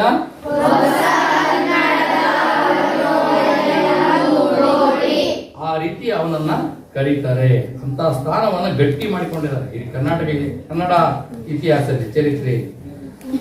ಒಂದು ಕಡೆ ಕಡುಬಡತನ, ಇನ್ನೊಂದು ಕಡೆ ಆಗಿನ ಕಾಲದಲ್ಲಿ ಗುಣಪಡಿಸಲು ಸಾಧ್ಯವಾಗದಿದ್ದ ಕಾಯಿಲೆ. ಇವೆರಡರಿಂದ ಜರ್ಜರಿತನಾದ ಮುದ್ದಣ ಅಲ್ಪಾಯುಷಿಯಾಗಿ 1901 ಫೆಬ್ರವರಿ 15ರಂದು ಇಹಲೋಕ ತ್ಯಜಿಸಿದರು. ಒಂದು ಕಡೆಗೆ ಬಡತನ, ಇನ್ನೊಂದು ಕಡೆಗೆ ಗುಣಪಡಿಸಲಾಗದಂತ ಕಾಯಿಲೆ ಗಟ್ಟು ಬಿದ್ದುಬಿಡುತ್ತೆ. ಅವಾಗ ಅವರು 1901 ಫೆಬ್ರವರಿಯಲ್ಲಿ ಅವರು ಮರಣವನ್ನ ಹೊಂದ್ತಾರೆ. ಹುಟ್ಟಿದ್ದು ಎಷ್ಟನೇ ಇಸ್ವಿ? 1870. ಅಂದ್ರೆ 30. 1901 31 ವರ್ಷ. ಕೇವಲ ಒಂದು 30 ವರ್ಷ ಅಷ್ಟೇ ಅವರು ಬದುಕಿದ್ರು ಕೂಡ ಅಷ್ಟೊಂದು ಅದ್ಭುತವಾದ ರನ್ನ ಪಂಪ ಕುಮಾರವ್ಯಾಸರು ಬರ್ತಾರೇನೋ ಅನ್ನೋ ರೀತಿ ಕಾವ್ಯಗಳನ್ನ ಆತ ಬರೆದ್ರು, ಷಟ್ಪದಿ ಕಾವ್ಯವನ್ನು ಬರೆದ್ರು ಅಂತ ಒಬ್ಬ ಅವರು ಕವಿ ಬಹಳಷ್ಟು ದಿನ ಬದುಕಿದ್ರೆ ಇನ್ನೂ ಎಷ್ಟು ಕೃತಿಗಳನ್ನು ಈ ಕನ್ನಡ ನಾಡಿಗೆ, ಕನ್ನಡ ನುಡಿಗೆ ಕೊಡ್ತಿದ್ರೋ ಏನೋ, ಇನ್ನೂ ಎಷ್ಟೊಂದು ನೂರಾರು ಕೃತಿ ಬರೀತಿದ್ರೋ ಏನೋ. ಆದರೆ ದೇವರು ಅಂಥವ್ರನ್ನ ಬೇಗ ಕರ್ಕೊಂಡು ಬಿಟ್ಟಾನ. ಸಪ್ತಾಕ್ಷರಿ ಮಂತ್ರ ಗದ್ಯ ಭಾಗವನ್ನು ಪ್ರೊಫೆಸರ್ ಜಿ ವೆಂಕಟಸುಬ್ಬಯ್ಯ ಅವರು ಸಂಪಾದಿಸಿರುವ ಮುದ್ದಣ ಭಂಡಾರ ಪುಟ ಸಂಪುಟ 2 ಇವರ ತ್ರಯೋದಶ ಆಶ್ವಾಸಂ ಅರಣ್ಯಕ ಮುನಿದರ್ಶನಂ ಭಾಗದಿಂದ ಆರಿಸಿ ಸಂಪಾದಿಸಿ ನಿಗದಿಪಡಿಸಲಾಗಿದೆ. ಇದು ಈ ಒಂದು ಕವಿಗಳ ಪರಿಚಯ. ಇನ್ನು ಆಶಯ ಭಾಗ ಒಂಚೂರು ನೋಡೋಣ. ಎಷ್ಟೇ ಕಷ್ಟಗಳಿದ್ದರೂ, ಮನಸ್ಸನ್ನೇ ಸುಡುವ ಚಿಂತೆ ಇದ್ದರೂ, ನವಿರಾದ ಹಾಸ್ಯ ಅವುಗಳನ್ನು ಸ್ವಲ್ಪ ಕಾಲ ಮರೆಯುವಂತೆ ಮಾಡುತ್ತೆ. ನಗು ಮಾನವನನ್ನು ಗೆಲುವಿನ ಹಾದಿಗೆ ತರುವ ದಿವ್ಯ ಔಷಧ. ಶ್ರೀ ರಾಮಾಶ್ವಮೇಧಂ ಕೃತಿಯಲ್ಲಿ ಮಡದಿ ಮನೋರಮೆ, ನಿಜವಾದ ಹೆಸರು ಅವಳು ಕಮಲಾದೇವಿ. ಯಾರು? ಮುದ್ದಣನ ಹೆಂಡತಿ ಹೆಸರೇನು? ಕಮಲಾದೇವಿ. ಆದರೆ ಇಲ್ಲಿ ಈ ಕಾವ್ಯದಲ್ಲಿ ಮನೋರಮೆ ಅಂತೇಳಿ ಅವ್ರು ಬರೆಕೊಳ್ತಾರೆ. ಸಂವಾದದಲ್ಲಿ ನಿರತರಾದಾಗ ವ್ಯಕ್ತವಾಗುವ ಮಾತುಗಳು ಮುದ್ದಣನ ಕಷ್ಟ ಜೀವನದ ಪ್ರತೀಕವಾಗಿವೆ. ಇಲ್ಲಿ ತನ್ನ ಹೆಂಡತಿ ಜೊತೆಗೆ ಬದುಕಬೇಕಾದ್ರೆ ಎಷ್ಟೊಂದು ಕಷ್ಟದ ದಿನಗಳು ಅನುಭವಿಸಿದ ಅನ್ನೋದನ್ನ ಇಲ್ಲಿ ಕಾಣಬಹುದು. ಪ್ರಕೃತ ಗದ್ಯ ಭಾಗದಲ್ಲಿ ಸಪ್ತಾಕ್ಷರಿ ಮಂತ್ರದ ಶ್ರೇಷ್ಠತೆಯ ನೆಪದೊಂದಿಗೆ ತನ್ನ ಹಾಗೂ ಅಂದಿನ ಕವಿಗಳ ದಾರಿದ್ರ್ಯವನ್ನ ಪರೋಕ್ಷವಾಗಿ ಮುದ್ದಣ ವ್ಯಕ್ತಪಡಿಸಿದ್ದಾನೆ. ಸಹಜವಾಗಿ ಕವಿಗಳಿಗೆ ದಾರಿದ್ರ್ಯ ಗಂಟು ಬಿಡುತ್ತೆ. ಒಂದು ಕುಂತು ಸರಿಯಾಗಿ ವ್ಯಾಯಾಮ ಆಗದೇ ರೋಗ ಅಂಟಿಕೊಳ್ತಿದ್ವು, ಇನ್ನೊಂದು ಬಡತನ ಅಂಟಿಕೊಳ್ತಿತ್ತು. ಹಣ ಇಲ್ಲದೆ ಸಾಧನೆ ಏನಾದರೂ ದುಡಿದ್ರೆ ತಾನೆ ಹಣ ಬರೋದು. ಅವರು ಹಣಕ್ಕಿಂತ ಆರೋಗ್ಯಕ್ಕಿಂತ ಗುಣ ಕಾವ್ಯ ಬರೆಯಬೇಕು ಅನ್ನುವಂತಹ ಒಂದು ಪ್ರತಿಭೆ ಇದೆಯಲ್ಲ, ಅದು ಸಹಜವಾಗಿ ಕವಿಗಳನ್ನ ದರಿದ್ರತನಕ್ಕೆ ದೂಡಿಬಿಡುತ್ತಿತ್ತು. ಹೊರನೋಟಕ್ಕೆ ಕುತೂಹಲಕಾರಿಯಾಗಿಯೂ ಹಾಸ್ಯಮಯವಾಗಿಯೂ ಆಗಿದ್ದರೆ ಒಳಗೆ ದಾರುಣವ್ಯತೆಯ ಕತೆ ಅಡಗಿಕೊಂಡು ಕರುಣಾರಸ ಅಂತರ್ಗತವಾಗಿ ಹರಿಯುವುದನ್ನು ಇಲ್ಲಿ ಕಾಣಬಹುದು. ಮೇಲ್ನೋಟಕ್ಕೂ ನೋಡಿದ್ರೆ ಆ ಹೊರನೋಟಕ್ಕೆ ಕುತೂಹಲಕಾರಿ ಅಂತ ಅವರಿಬ್ಬರು ಗಂಡ ಹೆಂಡತಿ ಸಲ್ಲಾಪ ಮಾಡ್ತಿದ್ದಾರೆ, ಖುಷಿಯಾಗಿ ಮಾತಾಡ್ತಿದ್ದಾರೆ ಅಂತ ಆ ಸಂತೋಷ ಅನಿಸಿದ್ರು, ಒಳಗಡೆ ದಾರುಣತೆ ಏನು ಅಂದ್ರೆ ದರಿದ್ರತನ, ಬಡತನ, ರೋಗ ರುಜಿನಗಳನ್ನು ನರಳುತ್ತಾ ಇರೋದು. ಆದರೂ ಕೂಡ ಅವುಗಳನ್ನು ನಗುತ್ತಾ ಇದ್ದಾಗ ನಮ್ಮ ಕಷ್ಟಗಳು ನಿವಾರಣೆ ಆಗ್ತವೆ ಅಂದ್ಕೊಂಡು ಆ ಕವಿಗಳಾದರೂ ತಮ್ಮ ಕಷ್ಟವನ್ನು ಮರೆತು ತಮ್ಮಲ್ಲಿ ಆಗುವ ರೋಗ ರುಜಿನಗಳನ್ನು ಲೆಕ್ಕಿಸದೆ ಏನು ಮಾಡ್ತಾರೆ, ಸೇವೆಯನ್ನು ಮಾಡ್ತಾರೆ. ಆ ಕೇಳುಗರಿಗೆ, ಓದುಗರಿಗೆ ಏನಾದರೂ ಕೊಡಬೇಕು ಅನ್ನುವಂತಹ ಒಂದು ತುಡಿತ ಇದೆಯಲ್ಲ, ಅದು ತಮಗಾಗುವ ದೈಹಿಕ ನೋವುಗಳನ್ನು, ಮಾನಸಿಕ ಯಾತನೆಗಳನ್ನು, ಸಾಮಾಜಿಕವಾಗಿ ಕೌಟುಂಬಿಕವಾಗಿ ಅವರ ಕಷ್ಟಗಳನ್ನು ಲೆಕ್ಕಿಸದೆ ಕವಿ ಆದವನು ಏನು ಮಾಡ್ತಾನೆ, ಬರಿತಾ ಹೋಗ್ತಾನೆ. ಈಗ ನೋಡಿ, ನನಗೆ ಮಾತಾಡೋಕೆ ಬರೋಂಗಿಲ್ಲ, 15 ದಿವಸದಿಂದ ಕೆಮ್ಮಿ ಪಕ್ಕೆ ಎಲ್ಲ ನೋಯ್ತದ, ಎದೆ ಎಲ್ಲ ನೋವು, ಕಾಲು ನಿಲ್ಕೊಳಕ್ಕೆ ಬರೋಂಗಿಲ್ಲ. ಆದ್ರೂ ಕೂಡ ನಿಮ್ಗೆ ಏನಾದರೂ ಮಾಡಿ ಇದರ ಒಂದು ರಸವನ್ನು ಉಣಬಡಿಸಬೇಕು ಅನ್ನೋ ಒಂದು ಉಪೇಕ್ಷೆಯಿಂದ, ಒಂದು ಬಯಕೆ, ಆಶಯದಿಂದ 2 ಪೀರಿಯಡ್ 20 ಇಯರ್ಸ್ ಈ ಪಾಠವನ್ನು ಮಾಡಿ ಮುಗಿಸಿ. ನಾನು ಎಲ್ಲಾದ್ರೂ ಅನಿಸ್ತಾ ನಿಮಗೆ ನಮಗೆ ನೋವಾಗಿದೆ ಅಂತ ಹೇಳ್ಕೊಂಡಿಲ್ಲ ಅಲ್ವಾ? ಆದರೂ ನಿಂತ್ಕೊಳ್ಳೋಕೆ ಕಾಲು ಬರ್ತಾ ಇಲ್ಲ, ಮಾತಾಡೋಕ್ಕೆ ಗಂಟು ಬರ್ತಾ ಇಲ್ಲ. ಆದರೂ ನಿಮಗೆ ಈ ಒಂದು ಕಷ್ಟ ಇದರಲ್ಲಿ ಈ ಲಕ್ಷ್ಮೀನಾರಾಯಣಪ್ಪ ಬರೆದಂತಹ ಸಪ್ತಾಕ್ಷರಿ ಮಂತ್ರ ಓದಿ ಭಿಕ್ಷಾಂದೇಹಿ ಐತಲ್ಲ, ಇದನ್ನು ನೀವು ಕಲ್ತ್ಕೊಳ್ಳೋದು ಬೇಡ. ಆ ಪರಿಸ್ಥಿತಿ ನಿಮಗೆ ಬರೋದು ಬೇಡ. ಓಂ ನಮಃ ಶಿವಾಯ ಅನ್ನೋ ಷಡಾಕ್ಷರಿ ಮಂತ್ರವನ್ನು ಕಲ್ತ್ಕೊಂಬಿಡ್ರಿ, ಎಲ್ಲ ನಿವಾರಣೆ ಆಗುತ್ತೆ. ಸರಿ.